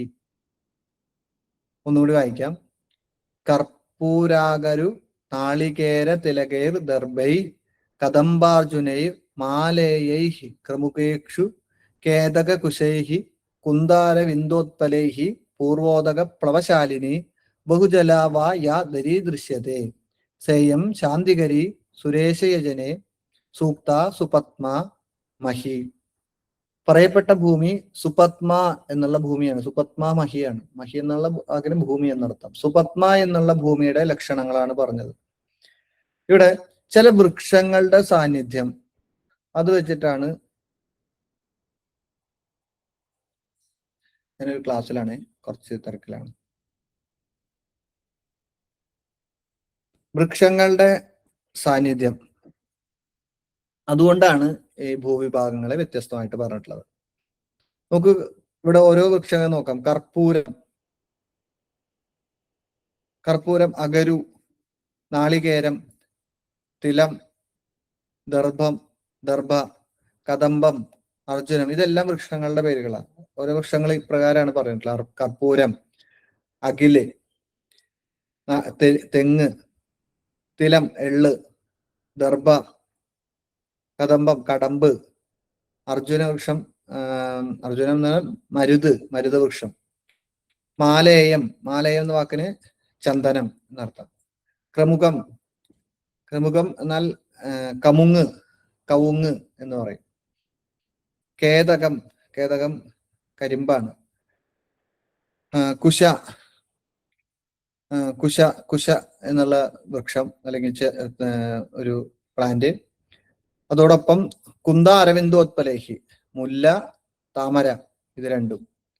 ഈ വൃക്ഷങ്ങളുടെ എല്ലാം അല്ലെങ്കിൽ ഈ ഒരു ചെടികളുടെ എല്ലാം സാന്നിധ്യമുള്ള ഭൂമിയാണെങ്കിൽ അതിന് സുപത്മ എന്നാണ് പേര്. മാത്രമല്ല പൂർവോദക പ്ലവശാലിനി, പൂർവഭാഗവും ഉദകഭാഗവും.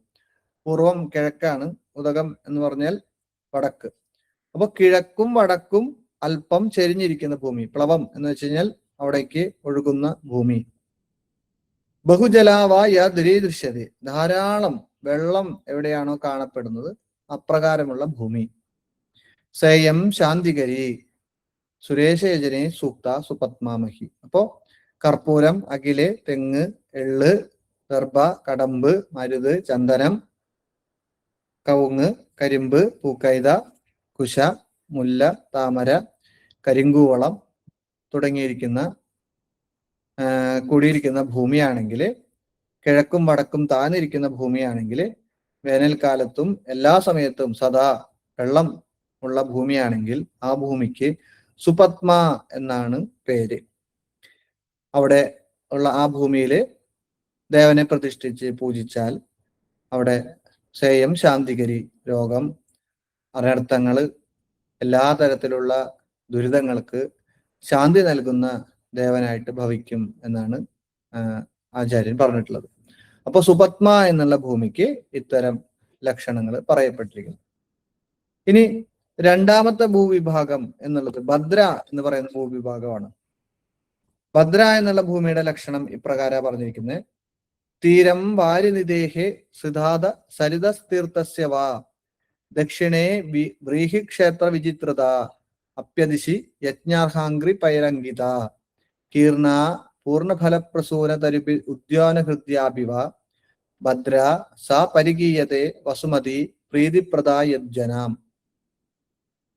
തീരം വാരിനിദേഹേ, തീരം വാരിനിദേഹേ, തീരം വാരിനിധി, വാരിനിധിയുടെ തീരം. വാരിനിധി എന്ന് പറഞ്ഞു കഴിഞ്ഞാൽ ജലത്തിന്റെ സാന്നിധ്യം അല്ലെങ്കിൽ ജലത്തിന്റെ നിധി, ജലനിധി.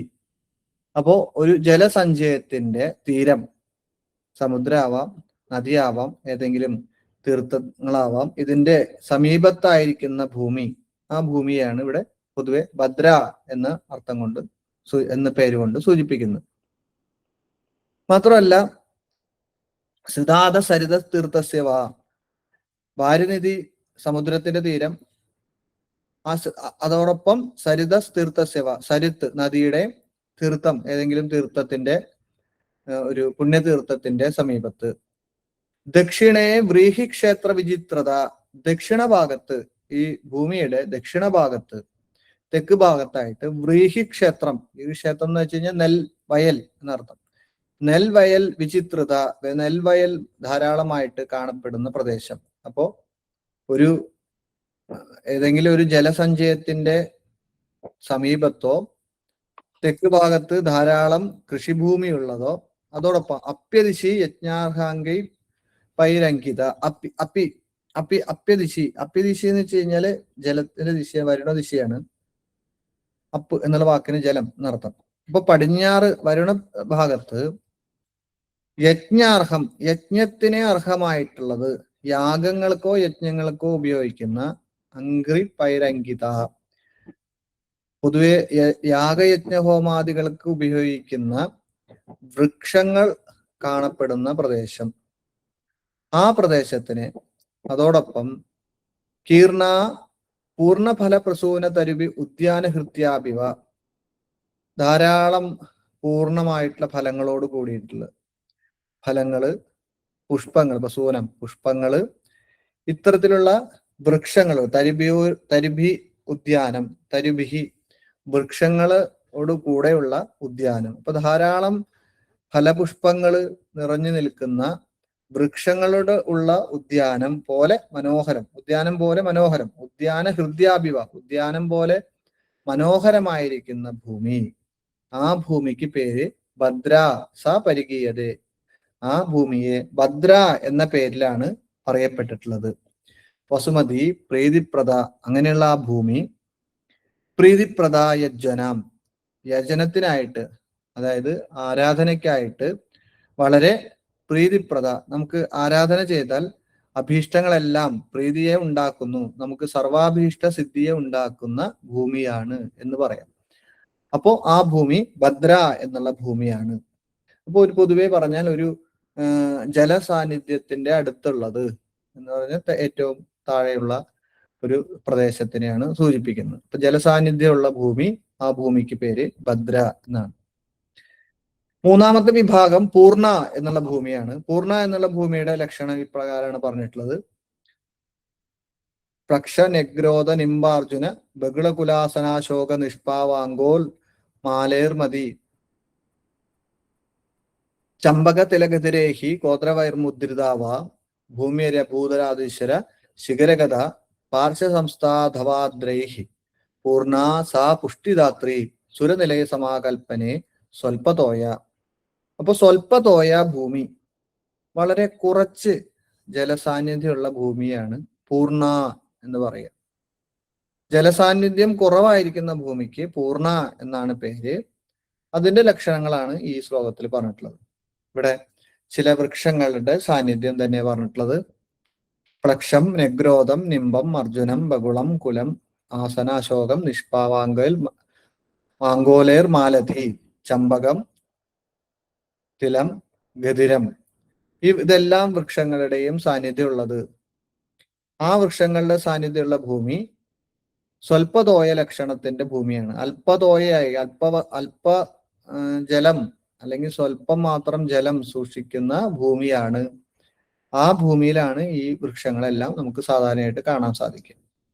അപ്പോ അത് പ്ലക്ഷം ഇത്തി, നെഗ്രോധം പേരാലാണ്, നിംബം വേപ്പ്, അർജുനം മരുത്, പിന്നെ പൂവിലഞ്ഞി, മുതിര, വേങ്ങ, അശോകം, തുവര, അഴിഞ്ഞൽ, മുല്ല, ചമ്പകം, തിലം, എള്ള്, ഗതിരം, കരിങ്കാലി, വരക് തുടങ്ങിയിരിക്കുന്ന വൃക്ഷങ്ങളോട് കൂടിയിരിക്കുന്ന ഭൂമി.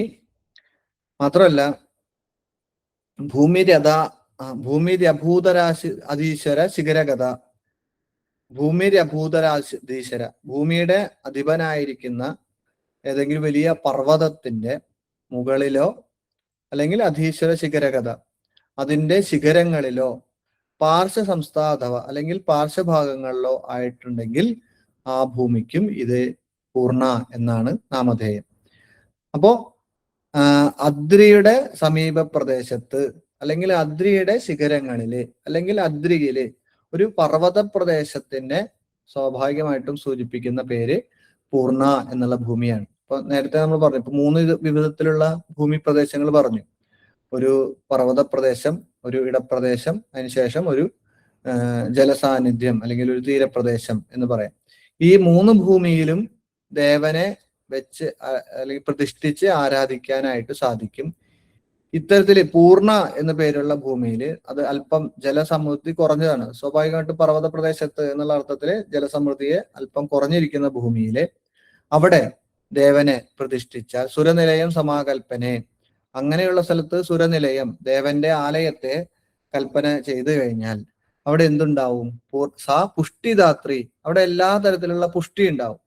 അതായത് ധനധാന്യാദികൾക്ക് പുഷ്ടി ഉണ്ടാവും. ധനം, ധാന്യം തുടങ്ങിയിരിക്കുന്ന എല്ലാ കാര്യങ്ങൾക്കും പുഷ്ടിയെ നൽകുന്ന ഭൂമിയായിട്ടാണ് പൂർണ്ണ എന്നുള്ള ഭൂമിയെ സൂചിപ്പിച്ചിട്ടുള്ളത്. നോക്കൂ, 4ാമത്തെ വിഭാഗം എന്നുള്ളത് ധൂമ്ര എന്ന് പറയുന്ന ഭൂമിയുടെ ലക്ഷണമാണ്. അർക്കൈർ വേണു വിപീതകേഹി സ്നുഹിയുദേഹി ശ്ലേഷ്മാതകേഹി പീലുബിഹി സങ്കീർണ ബഹുശർക്കരാച്ച കടിര ഗർഭാന്യുത സോഷര ഗൃദ്ധ ശേന വരാഹവായസ ശിവശാഖാമൃഗൈഹി സന്തതം ജുഷ്ട യഷ്ടരനിഷ്ഠത നിഗദിത ധൂമ്ര മഹി സൂര്യഭിഹി. നമ്മൾ പെട്ടെന്ന് പറഞ്ഞു പോവാം, കുറച്ച് സമയം ആയിട്ടുണ്ട്. അതുകൊണ്ട് നോക്കൂ, ഇവിടെയും ചില വൃക്ഷങ്ങളെയും ചില ജീവികളുടെയും സാന്നിധ്യം കൊണ്ടാണ് ലക്ഷണം സൂചിപ്പിച്ചിട്ടുള്ളത്. ആ വൃക്ഷങ്ങൾ ഇപ്രകാരമാണ്: അർക്കം, എരുക്ക്, വേണു, മുള, താന്നി, സ്നേഹി, കള്ളി, നറുവരി, പീലു. പീലു എന്നുള്ള കാപ്പി ചെടീനെയാണ് പീലു എന്ന് പറയുന്നത്. ശ്ലേഷ്മാതക ഈ കള്ളിച്ചെടിയാണ്. അത് കഴിഞ്ഞാൽ പീലു എന്നുള്ളത് കാപ്പി എന്ന് പറയുന്ന ചെടിയാണ്. ഈ ചെടികളുടെയൊക്കെ ഒരു പ്രദേശം, ഇതോട് ചേർന്നിരിക്കുന്ന പ്രദേശം, അതോടൊപ്പം സങ്കീർണ, വളരെ സങ്കീർണമായത് എന്ന് വെച്ച് കഴിഞ്ഞാൽ ഉറച്ചതാണെന്ന് തോന്നും, എന്നാൽ ചിലപ്പോൾ സമയത്ത് അതിൻ്റെ ഉള്ളിലായിട്ട് വളരെ ഉറപ്പ് കുറഞ്ഞ ഭൂമിയും കാണുന്ന ഭൂമി. ബഹുശർക്കര എന്ന് വെച്ച് കഴിഞ്ഞാൽ ധാരാളം ചെറിയ ചെറിയ പ്രാണികളും അല്ലെങ്കിൽ മറ്റ് ജീവികളും ഒക്കെ ചേർന്നിരിക്കുന്ന മണ്ണുള്ള ഭൂമിയെയാണ് പറയുന്നത്. കഠിന ഗർഭാന്വിത സോഷര, വളരെ കഠിനമാണ് എന്നാൽ ഉള്ളിൽ പൊത്തായിട്ടിരിക്കുന്ന ഭൂമി, ആ ഭൂമിയെയാണ് ഇവിടെ സൂചിപ്പിച്ചത്. സോഷര ഒരു ഊഷര ഭൂമിയാണ്, അത്രയും ഒരു ഫെർട്ടൈൽ അല്ലാത്ത ഒരു ഭൂമി. മാത്രമല്ല ഗൃദ്ധ ശേന വരാഹ വായസ ശിവശാഖ മൃഗൈഹി, അവിടെ പൊതുവെ ഇത്തരം മൃഗങ്ങളെ കാണപ്പെടുന്നുണ്ടെങ്കിൽ അത് പരുന്ത്, ശേനം, പരുന്ത്, ഗൃദ്ധം, പരുന്ത്, അതോടൊപ്പം ശേനം, ഗൃദ്ധം എന്ന് വെച്ച് കഴിഞ്ഞാൽ കഴുകൻ എന്നാണ്, അത് കഴുകൻ, ശേനം പരുന്ത്, വരാഹം പന്നിയാണ്, വായസം കാക്ക, ശിവശാഖാമൃഗം അത് കുറുക്കൻ അല്ലെങ്കിൽ കുറുനരി എന്ന് പറയുന്ന വൃക്ഷങ്ങൾ. ഇങ്ങനെ ഈ മൃഗങ്ങളോട് സന്തതം സഹചാരിയായിട്ടുള്ള ഒരു ഭൂമി, എപ്പോഴും അവർക്ക് ഏറ്റവും ജീവിക്കാൻ സുഖം തോന്നുന്നു, അവരും ജീവിക്കുന്ന ഒരിടം. അങ്ങനെയുള്ള ഭൂമിക്ക് ജുഷ്ട യഷ്ടരനിഷ്ഠത, ഈ പറയപ്പെട്ട ഭൂമി യാഗയജ്ഞാദി ഹോമാദി കർമ്മങ്ങൾക്ക് ആരാധനയ്ക്കായിട്ട് അനിഷ്ടമായിട്ടുള്ള ഭൂമിയാണ് നിഗദിത പറയപ്പെട്ടുള്ളത്. ആ ഭൂമിക്ക് പേര് ധൂമ്ര മഹി സൂരിഭിഹി, സൂരി എന്നാൽ ആചാര്യന്മാരാൽ മഹി, ഈ ഭൂമിയെ ധൂമ്ര എന്ന് നിഗദിത പറയപ്പെട്ടിരിക്കുന്നു. അങ്ങനെയുള്ള സ്ഥലത്ത് പ്രതിഷ്ഠ ചെയ്ത് ദേവനെ പൂജിച്ചാൽ യഷ്ടരനിഷ്ഠത, അങ്ങനെയുള്ള സ്ഥലത്ത് പൂജിച്ചാൽ അവിടെ അനിഷ്ടമാണ് ഫലം ആയിട്ട് പറഞ്ഞിട്ടുള്ളത്. അപ്പോ ഈ 4 തരത്തിലുള്ള ഭൂമിയെയാണ് പൊതുവെ ഭൂമി ലക്ഷണമായിട്ട് അല്ലെങ്കിൽ വ്യത്യസ്ത ഭൂമിയുടെ ഒരു ക്ലാസിഫിക്കേഷൻ ആയിട്ട് പറഞ്ഞിട്ടുള്ളത്. അത് ഇപ്രകാരമാണ്: 1 സുപത്മ, 2 ഭദ്ര, 3 പൂർണ്ണ, 4 ധൂമ്ര എന്നുള്ളത്. ഇതോടൊപ്പം തന്നെ ശില്പരത്നകാരൻ ശില്പരത്നത്തിന്റെ മലയാള ഉണ്ട്, ശില്പരത്നം, ഭാഷാ ശില്പരത്നം എന്ന ഗ്രന്ഥം. ഭാഷാ ശില്പരത്നത്തിലെ വളരെ ലളിതമായിട്ട് ഇതിനെ വ്യാഖ്യാനം അല്ലെങ്കിൽ അതിനെ ട്രാൻസ്ലേറ്റ് ചെയ്ത് പറഞ്ഞിട്ടുണ്ട്. തീർത്ഥത്തിനരികത്തുമാം നദിയുഗം കൂടുന്നിടത്താകിലാം, നല്ലോരാറ്റിനടുത്തുമാം കടലുടെ തീരത്തുമാം കാട്ടിലും, ഗ്രാമം ദേശമിവറ്റിലും മലമുകൾ ദേശേച്ച തത്താഴയും, മറ്റും പുണ്യജനാശ്രമാതി സുഖമുണ്ടാക്കുന്ന ദേശം ശുഭം. അപ്പോ ഇത് ഉചിത ഭൂമിയുടെ ലക്ഷണമായിട്ട് പറയാറുണ്ട്. നമ്മൾ നേരത്തെ പറഞ്ഞ സംസ്കൃത ശ്ലോകങ്ങളെ തന്നെ ശില്പരത്നത്തിൽ പറഞ്ഞ ശ്ലോകത്തിന്റെ മലയാള വ്യാഖ്യാനമായിട്ടാണ് പറഞ്ഞിട്ടുള്ളത്. ഇനി ഓരോ ഇടങ്ങളിലും ഏറ്റവും ഉചിതമായിട്ടുള്ള ഭൂമിയുടെ ലക്ഷണങ്ങളെ പറയുന്ന സമയത്ത് ഈ ലക്ഷണങ്ങൾ കൂടാതെ തന്നെ മറ്റ് ആചാര്യന്മാരും ചില ലക്ഷണങ്ങൾ പറയപ്പെട്ടിട്ടുണ്ട്. അപ്പോ ശില്പരത്നകാരൻ പറഞ്ഞത് ഇതേപോലെ തന്നെ തന്ത്രസമുച്ചയത്തില് അതേപോലെ തന്നെ പറയപ്പെട്ടത് കൊണ്ട് അതിൽക്ക് തമ്മിൽ വ്യത്യാസമില്ല. എന്നിരുന്നാൽ ചില പ്രമാണ ഗ്രന്ഥങ്ങൾ, വരാഹമിഹിരാചാര്യൻ പറഞ്ഞിരിക്കുന്ന പ്രമാണം അനുസരിച്ചിട്ട് ചില വൃക്ഷങ്ങൾ, അത് കുശ, അമ്പൊട്ടൽ, കറുക, ആറ്റുതർബ തുടങ്ങിയിരിക്കുന്ന സസ്യങ്ങൾ വളരുന്ന ഭൂമി, ദുർഗന്ധമില്ലാത്ത ഭൂമി, വളവില്ലാത്ത ഭൂമി, ഇങ്ങനെയാണ് ശുഭഭൂമിയുടെ ലക്ഷണമായിട്ട് ആചാര്യൻ. ഇതിൽ നേരത്തെ പറഞ്ഞതിൽ നിന്ന് ഭിന്നമായിട്ട് ഇനി ഒരു ലക്ഷണങ്ങൾ കൂടി ശുഭങ്ങൾ എന്ന് വരാഹമിഹിരാചാര്യന് അഭിപ്രായമുണ്ട്. അതോടൊപ്പം ദീർഘചതുരാകൃതിയുള്ളതും ഉറച്ച ശബ്ദത്തോടു കൂടിയതും പുന്നാപിച്ചകം, താമര, ധാന്യങ്ങൾ എന്നിവയുടെ ഗന്ധമുള്ള ഭൂമി, അതോടൊപ്പം ഒരേ നിറമുള്ളത്, ഫലഭൂയിഷ്ഠതയുള്ളത്, ആർദ്രമായത്, കൂവളമോ വേപ്പോ കരിന്തച്ചിയോ മരുതോ തേന്മാവോ എന്നീ വൃക്ഷങ്ങളോട് ചേർന്നിരിക്കുന്നതും വലത്തോട്ട് ജലപ്രവാഹമുള്ളതും കണ്ടാൽ മനസ്സിന് സന്തോഷം ചെയ്യുന്നതായിട്ടുള്ള ഭൂമിയാണ് ഉത്തമ ഭൂമിയുടെ ലക്ഷണമായിട്ട് മയമതത്തില് പറഞ്ഞിട്ടുള്ളത്. അപ്പൊ ഈ ഭൂമിക്കും ഈ തരത്തില് ഉചിതമായിട്ടുള്ള ഭൂമി ലക്ഷണമായിട്ട് ഇതിൽ നിന്ന് അല്പം വ്യത്യാസപ്പെടുത്തിയിട്ട് പറഞ്ഞിട്ടുണ്ട്. ഇനി ഇത്തരത്തിലുള്ള ഭൂമി സ്വീകരിക്കപ്പെട്ടു. ആ ഭൂമിയില് പൊതുവേ ദേവന്മാർക്ക് എല്ലാവർക്കും ഉചിതമായിട്ടുള്ള ഭൂമി എന്ന് പറയാമെങ്കിലും ഇതിൽ ഏത് ഭാഗത്തായിട്ട് വേണം ദേവസ്ഥാനം എന്ന് സൂചിപ്പിക്കുന്ന സമയത്ത് എവിടെയാണ് ദേവസ്ഥാനം എന്ന് പറഞ്ഞാൽ ചില പ്രത്യേക പ്രദേശങ്ങള് അത് ചില ദേവന്മാർക്ക് വേണ്ടിയിട്ട് സൂചിപ്പിക്കാറുണ്ട്. അപ്പൊ പൊതുവെ ഒരു ദേശത്ത് ഏത് പ്രദേശമാണ് ഏത് ദേവനാണ് അനുയോജ്യമായിട്ടുള്ളത് എന്ന തരത്തിലും തന്ത്രസമുച്ചയായിട്ടുള്ള ഗ്രന്ഥങ്ങൾ ദേവസ്ഥാനത്തെ സൂചിപ്പിക്കാറുണ്ട്. അതിലേറ്റവും പ്രധാനപ്പെട്ട ഒരു സ്ഥാനം എന്നുള്ളത് ഒരു ശ്ലോകം തന്ത്രസമുച്ചയത്തിന്റെ 1-ാം അധ്യായത്തിലെ 5-ാമത്തെ ശ്ലോകമാണ്. പ്രാചീ പ്രതീചി ച ഹരൗ നിജദിശമേശേ വായോ നിസുംബജി തിതാരകജിത്യുദ്യാം ഗ്രാമാതികേഷു നിർദോ ഗാണഭാരിയോശ്ച ഗൃഹാതു ഭൂമി അഖിലേഷുഭി മധ്യതോപ. പൊതുവെ സ്വീകരിക്കപ്പെടുന്ന ഭൂമിയിൽ എവിടെയാണ് ദേവന് സ്ഥാനം കാണേണ്ടത് എന്ന് ചോദിച്ച സമയത്ത് പ്രാചീ പ്രതീചിച്ച ഹരൗ, പ്രാചി ദിക്കിലും പ്രതീചിയിലും, പ്രതീചി പ്രാചി 2 ദിക്കുകളാണ്. പ്രാചി കിഴക്ക്, പ്രതീചി പടിഞ്ഞാറ്. ഹരൗ, ഹരിക്ക് പ്രാചിയും പ്രതീചിയും. അപ്പോ ഒരു ദേവപ്രതിഷ്ഠയ്ക്കായിട്ട് ഒരു ഗ്രാമത്തിലോ അല്ലെങ്കിൽ ഒരു ദേശത്തിലോ ഒരു പുരത്തിലോ ഒരു പട്ടണത്തിലോ എവിടെയാണ് സ്ഥാനം കാണേണ്ടത്, ഇതിന്റെ എവിടെയാണ് ഏറ്റവും ഉചിതമായിട്ടുള്ള എല്ലാ ഭൂമിയാണെങ്കിൽ അതിലെവിടെ എന്നുള്ള സ്ഥാനത്ത് വിഷ്ണു അല്ലെങ്കിൽ കൃഷ്ണൻ അല്ലെങ്കിൽ വിഷ്ണുവിന്റെ എല്ലാ സങ്കല്പങ്ങളുള്ള ദേവന്മാർക്ക് പ്രാചി പ്രതീചി കിഴക്കും പടിഞ്ഞാറുമാണ് ഉചിതമായിട്ടുള്ള സ്ഥാനം എന്നുള്ളത്. ഒരു പൊതുവെ ഒരു ദേശത്ത് അല്ലെങ്കിൽ ഒരു പ്രദേശത്ത് എവിടെയാണ് വേണ്ടതെന്ന് ചോദിച്ചു കഴിഞ്ഞാൽ വിഷ്ണുവിന് കിഴക്കും പടിഞ്ഞാറുമാണ് ഉചിതം. പ്രാചി പ്രതീചിച്ച ഹരൗ, ഹരിക്ക് കിഴക്കും പടിഞ്ഞാറും. നിജദിശമേശേ, നിജദിശം, നിജദിക്ക് ഈശന്. ഈശന് എന്ന് പറഞ്ഞാൽ ശിവന് എന്നർത്ഥം. ശിവനാണെങ്കിൽ നിജദിക്ക്, നിജദിക്ക് എന്ന് പറഞ്ഞു കഴിഞ്ഞാൽ സ്വന്തം ദിക്ക്. അപ്പൊ ഈശാന കോണ് എന്നാണ് ഇവിടെ സൂചിപ്പിക്കേണ്ടത്. ഈശാന കോൺ എന്ന് വെച്ച് കഴിഞ്ഞാൽ വടക്ക് കിഴക്ക് ഭാഗം. അപ്പൊ സ്വന്തം ദിക്കിലാണെങ്കിൽ എന്ന് പറഞ്ഞാൽ ഈശാന കോണിലാണ് ശിവന് സ്ഥാനം. അപ്പൊ ശിവപ്രതിഷ്ഠയാണ് ചെയ്യുന്നതെങ്കിൽ ആ പ്രദേശത്തിന്റെ വടക്ക് കിഴക്ക് ഭാഗത്തേക്ക് വേണം സ്ഥാനം കൽപ്പിക്കാനായിട്ട്. ഇനി നിസുംബജി വായോ, നിസുംബജി എന്നാൽ ദുർഗ എന്നർത്ഥം. ദുർഗ അല്ലെങ്കിൽ ദേവീ സങ്കല്പങ്ങളെല്ലാം തന്നെ വായു കോണിലാണ് ഉചിതമായിട്ടുള്ള സ്ഥാനം. അപ്പോൾ ദുർഗയാണെങ്കിലും അതിൽ സങ്കല്പത്തിലുള്ള എല്ലാ ദേവീ സങ്കല്പത്തിലുള്ള ദേവതാബിംബ പ്രതിഷ്ഠയ്ക്കായിട്ട് വായു കോണാണ് ഉചിതമായിട്ടുള്ളത്. തിതാരകജിത്ത് ഉദീച്യാം. തിതാരകജിത്ത് എന്ന് പറഞ്ഞാൽ കുമാരനാണ് സുബ്രഹ്മണ്യൻ. അപ്പോൾ തിതാരകൻ എന്നുള്ള അസുരനെ ജനിച്ചുകൊണ്ടാണ് തിതാരകജിത്ത് എന്ന് പറയുന്നത്. അപ്പോൾ സുബ്രഹ്മണ്യനാണെങ്കിൽ ഉദീചി, ഉദീചിയാണ് സ്ഥാനം. എന്നാൽ ഉദീചി എന്നാൽ വടക്ക് ദിക്കാണ്. പ്രാചി പ്രതീചി ഉദീചി.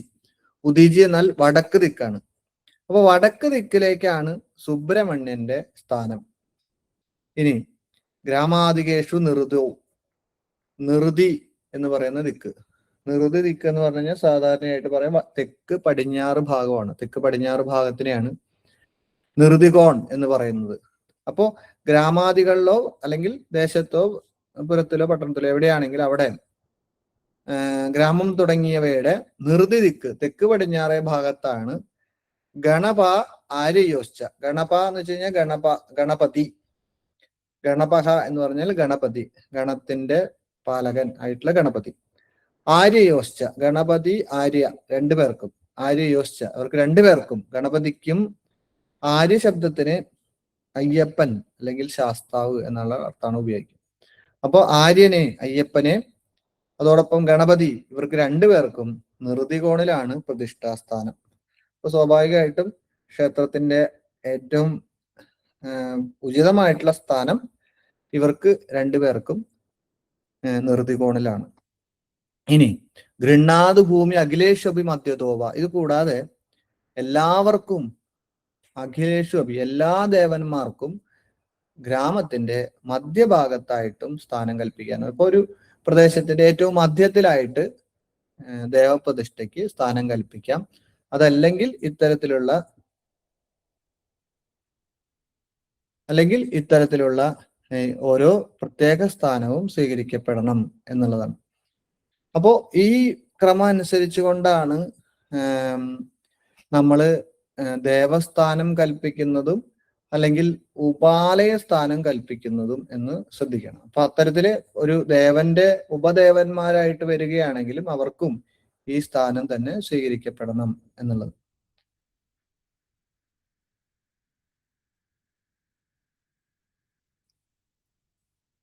അപ്പോ ഇത് കൂടാതെ മറ്റൊരു പ്രമാണം എന്ന് പറയുന്നത് ശില്പരത്നത്തിലെ പ്രമാണമാണ്. അപ്പൊ അതൊന്ന് വായിക്കാം.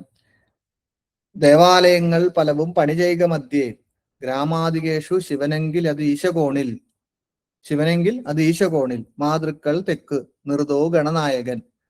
തെക്ക് ദിക്കിലാണെങ്കിൽ മാതൃക്കൾക്ക് എല്ലാവർക്കും സപ്തമാതൃക്കൾ നമുക്കറിയാം തെക്ക് ഭാഗത്താണ്. അതുപോലെ മാതൃക്കളായിട്ടുള്ള എല്ലാ ദേവതകൾക്കും തെക്ക് ദിക്ക് ഉചിതം. നിർദോ ഗണനായകൻ, നിർദികോണില് ഉചിതമായിട്ടുള്ളത് ഗണനായകൻ എന്ന് വെച്ച് കഴിഞ്ഞാൽ ഗണപതിയാണ്. ഗണപതിക്ക് നിർദികോണ് ഉചിതമാണ്.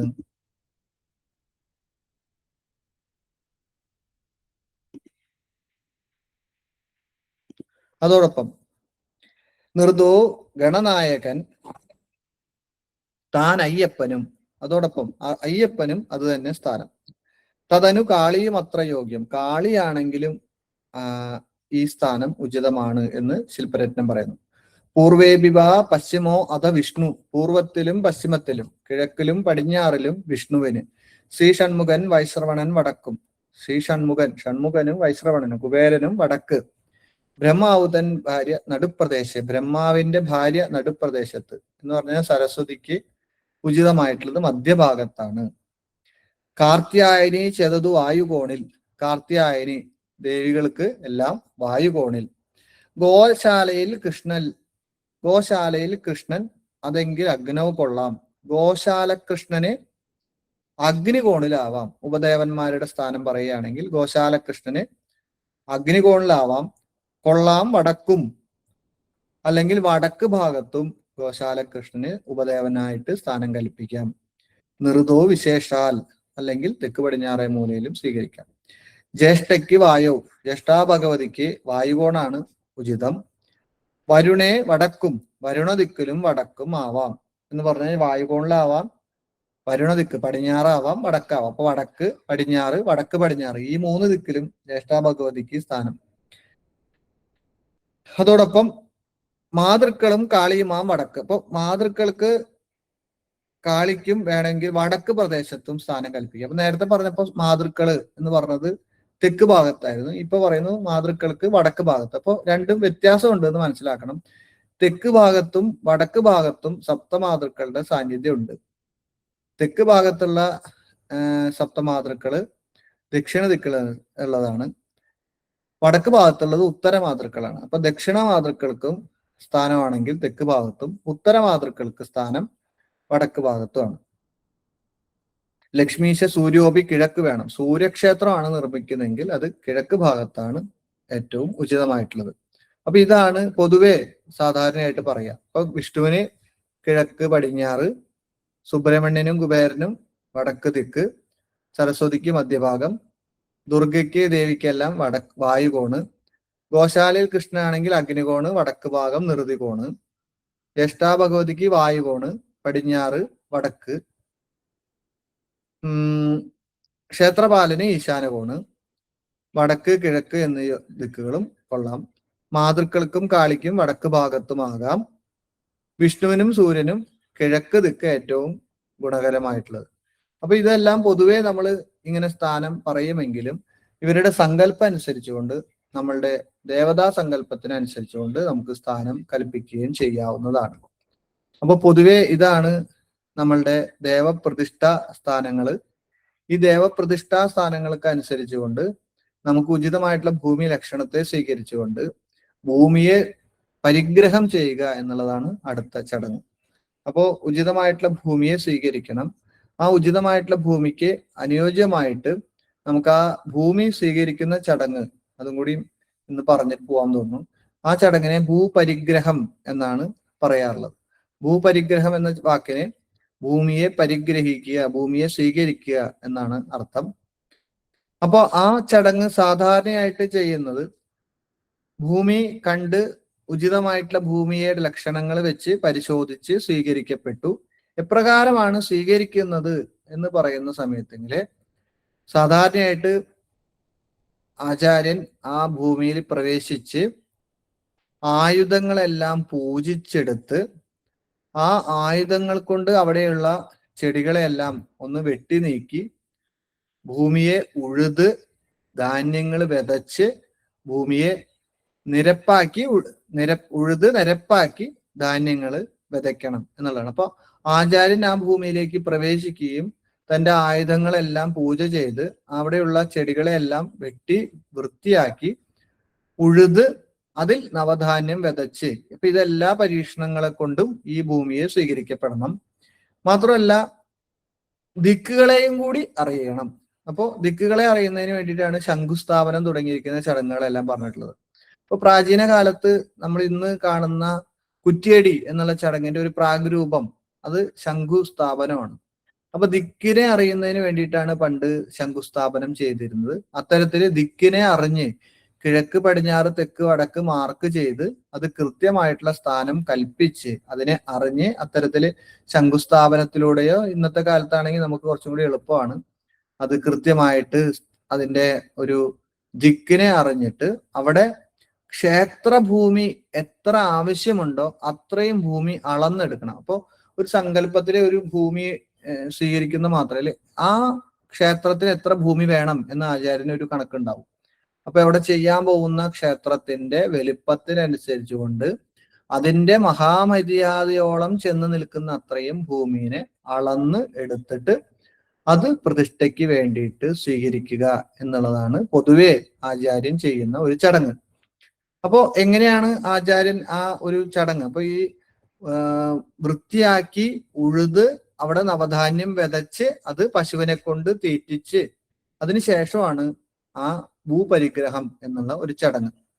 സാധാരണയായിട്ട് അതിനെയാണ് നമ്മൾ നാട്ടു നടപ്പിൽ അനുസരിച്ച് നമ്മൾ കുറ്റിയടി.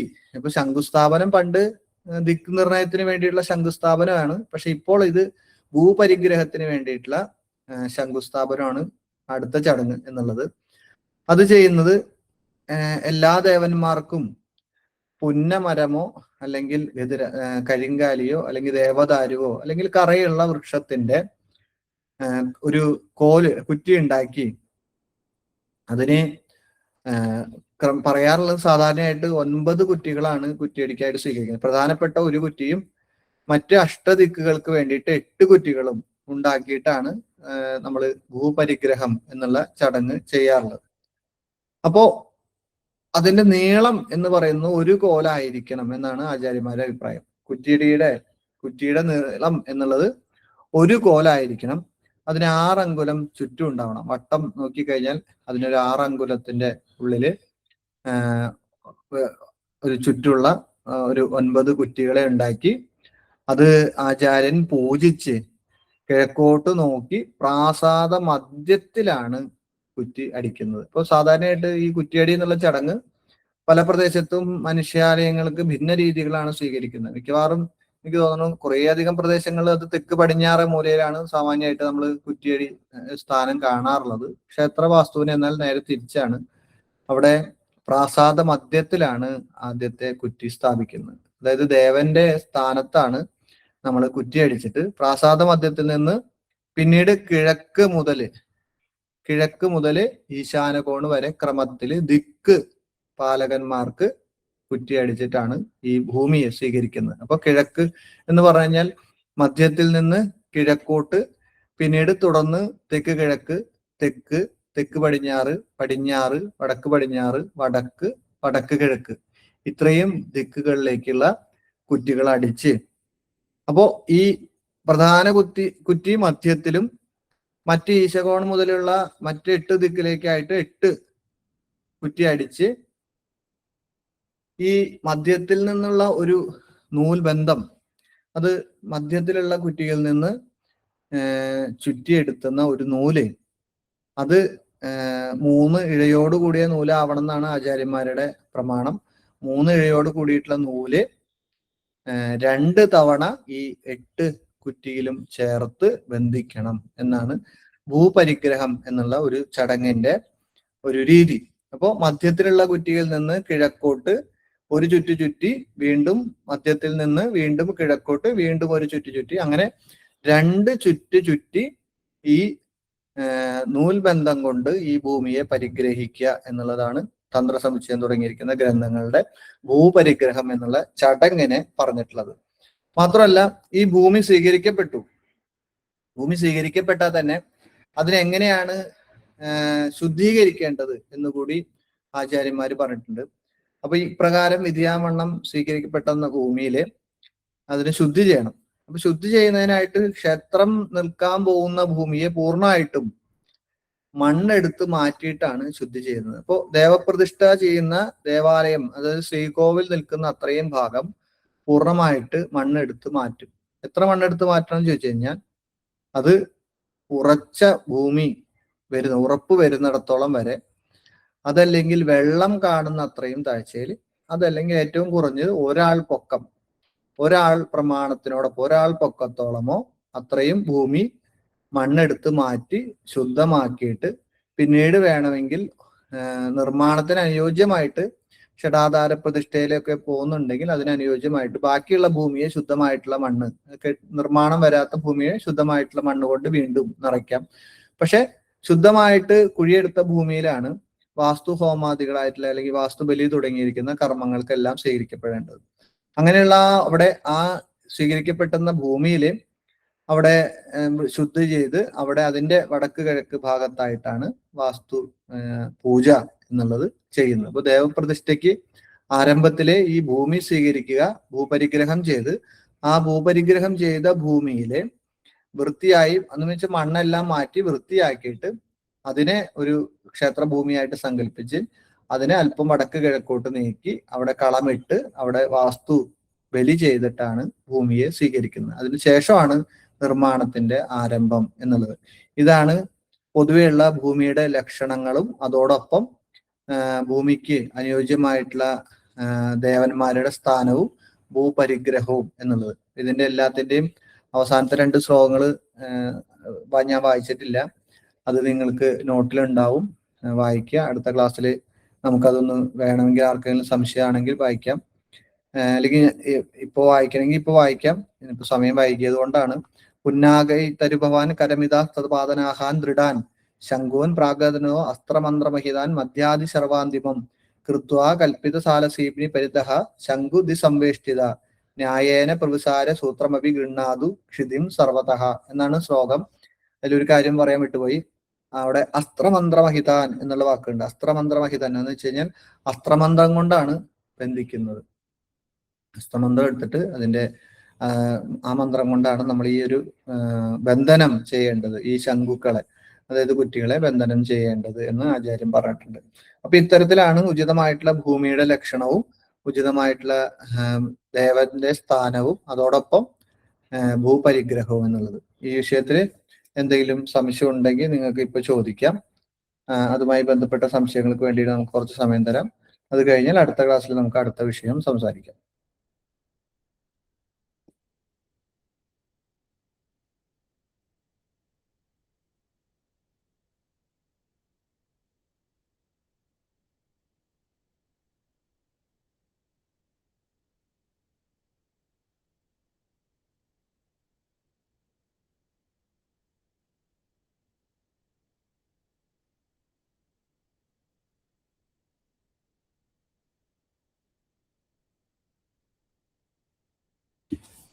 അവർക്ക് സംശയമില്ലാന്ന് തോന്നുന്നു. ഇനി ഞാൻ നോട്ട് തരുമ്പോൾ നോട്ട് വായിച്ചിട്ട് അതിലെന്തെങ്കിലും സംശയം ഉണ്ടെങ്കിൽ എനിക്ക് വാട്സാപ്പിൽ മെസ്സേജ് അയച്ചാലും മതി. അപ്പോൾ ഇത് കൂടാതെ നിങ്ങൾ പല ഗ്രന്ഥങ്ങളിലും ഭൂമിയുടെ ലക്ഷണങ്ങളെ 4 തരം വർണ്ണങ്ങളായിട്ട് സങ്കല്പിച്ചിട്ട് പറഞ്ഞു കണ്ടിട്ടുണ്ട്. അത് ഞാൻ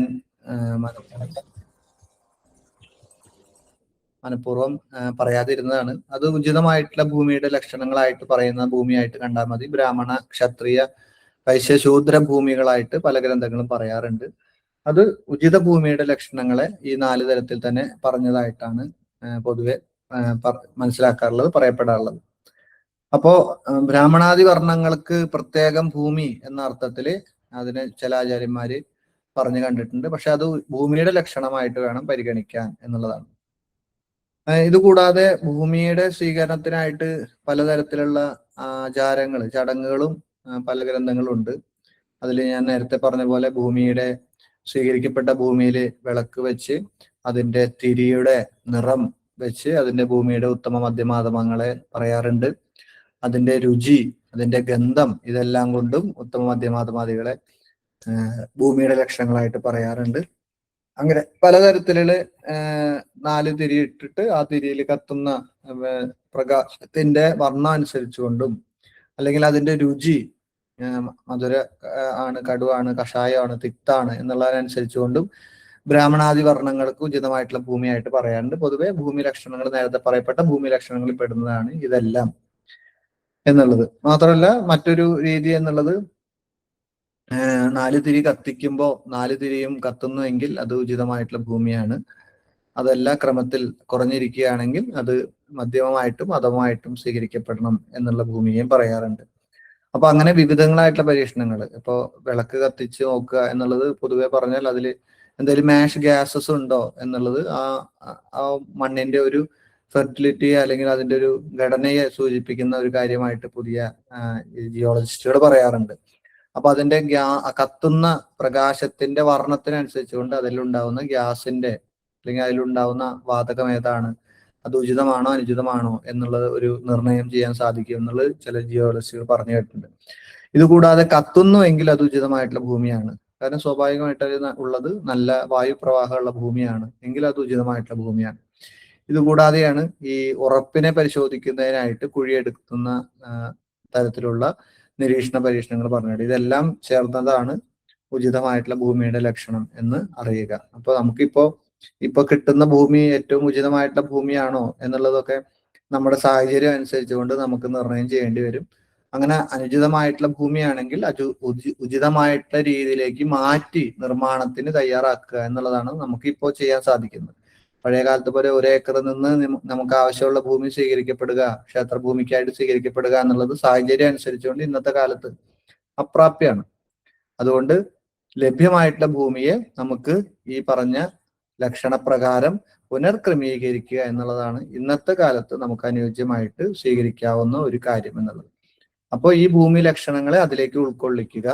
അത്തരത്തിൽ അനുചിതമായിട്ടുള്ള ഭൂമിയാണെങ്കിൽ അത് ഉചിതമായിട്ടുള്ള ഭൂമിയിലേക്ക് പരിവർത്തനം ചെയ്യുക എന്നുള്ളതാണ് ഇതിന്റെ ഏറ്റവും പ്രധാനപ്പെട്ട കാര്യം എന്നുള്ളത്. എനിക്ക് തോന്നുന്നൊരു 15 വർഷം മുമ്പ് 2008 അപ്പോൾ 18 വർഷമായി. 18 വർഷം മുമ്പ് തൃശ്ശൂരിനടുത്തൊരു ഭൂമിയിൽ ഇങ്ങനെ പശുവിനെയൊക്കെ അയച്ചു വിട്ട് ഭൂമി സ്വീകരണത്തിനൊക്കെ അവസരം ഉണ്ടായിട്ടുണ്ട്. പക്ഷെ ഇപ്പോ എല്ലായിടത്തും നമുക്ക് അങ്ങനെ ഒരു വലിയ ഭൂമിയിൽ പശുവിനെ അയച്ചു വിട്ട് സ്വീകരണത്തിനായിട്ട് സ്വീകരിക്കാൻ പറ്റുമെന്ന് ചോദിച്ചു കഴിഞ്ഞാൽ പൊതുവെ അതിനുള്ള സാധ്യത കുറവാണ്.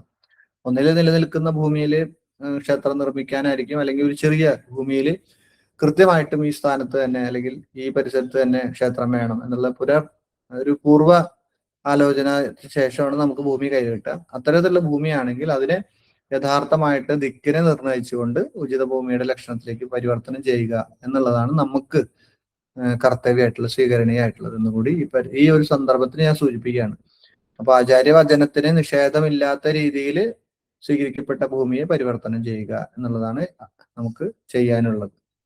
അപ്പോൾ ഈ വിഷയത്തിൽ സംശയങ്ങൾ ഉണ്ടെങ്കിൽ എൻ്റെ വാട്സാപ്പിൽ നിങ്ങൾക്ക് മെസ്സേജ് അയക്കാം. വിളിക്കുന്നതിനേക്കാൾ കൂടുതൽ സൗകര്യം മെസ്സേജാണ്. സൗകര്യം അനുസരിച്ച് എനിക്ക് റിപ്ലൈ ചെയ്യാൻ സാധിക്കും. വിളിക്കുകയാണെങ്കിൽ കുഴപ്പമില്ല, ക്ലാസ് സമയങ്ങളിലാണെങ്കിൽ അതിന് ശേഷം തിരിച്ചു വിളിക്കാം. ഈ വിഷയം ഇന്ന് ഇവിടെ തീരുകയാണ്. അടുത്ത ദിവസം മുതൽ നമുക്ക് മറ്റു വിഷയങ്ങളാണ് സ്വീകരിക്കപ്പെടേണ്ടത്.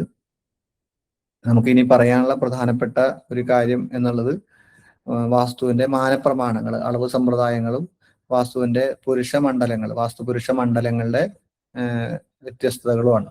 അപ്പോൾ ക്ഷേത്രഭൂമിക്കായിട്ട് ക്ഷേത്ര നിർമ്മാണത്തിനായിട്ട് സ്വീകരിക്കപ്പെടേണ്ട വാസ്തുപുരുഷ മണ്ഡലങ്ങളുടെ വിന്യാസക്രമം, അതിലെ ദേവബിംബങ്ങളുടെ അല്ലെങ്കിൽ ദേവതാ സ്ഥാനങ്ങള്, അതോടൊപ്പം വാസ്തുവിന് സ്വീകരിക്കപ്പെടുന്ന അളവ് സമ്പ്രദായങ്ങൾ, ഇത്രയും കാര്യങ്ങളാണ് നമുക്ക് അടുത്ത ക്ലാസ്സുകളിൽ സംസാരിക്കാനുള്ളത്. അതിനുശേഷമാണ് നമുക്ക് ഷഡാധാര പ്രതിഷ്ഠയിലേക്ക്, ഇഷ്ടകാന്യാസത്തിലേക്കും ഗർഭന്യാസത്തിലേക്കും പ്രവേശിക്കാൻ പറ്റുള്ളൂ. അപ്പൊ ഇതാണ് ഒരു നിർമ്മാണത്തിന്റെ ക്രമം എന്നുള്ളത് കൊണ്ട് ഉചിത ഭൂമിയുടെ ലക്ഷണം, ദേവന്മാർക്ക് ഉചിതമായിട്ടുള്ള സ്ഥാനങ്ങള്, ഭൂപരിഗ്രഹം എന്നീ വിഷയങ്ങൾ ഇവിടെ തീരുകയാണ്. അടുത്ത ഒരു വിഷയമായിട്ട് നമുക്ക് അടുത്ത ആഴ്ച കാണാം. എല്ലാവർക്കും ശുഭരാത്രി.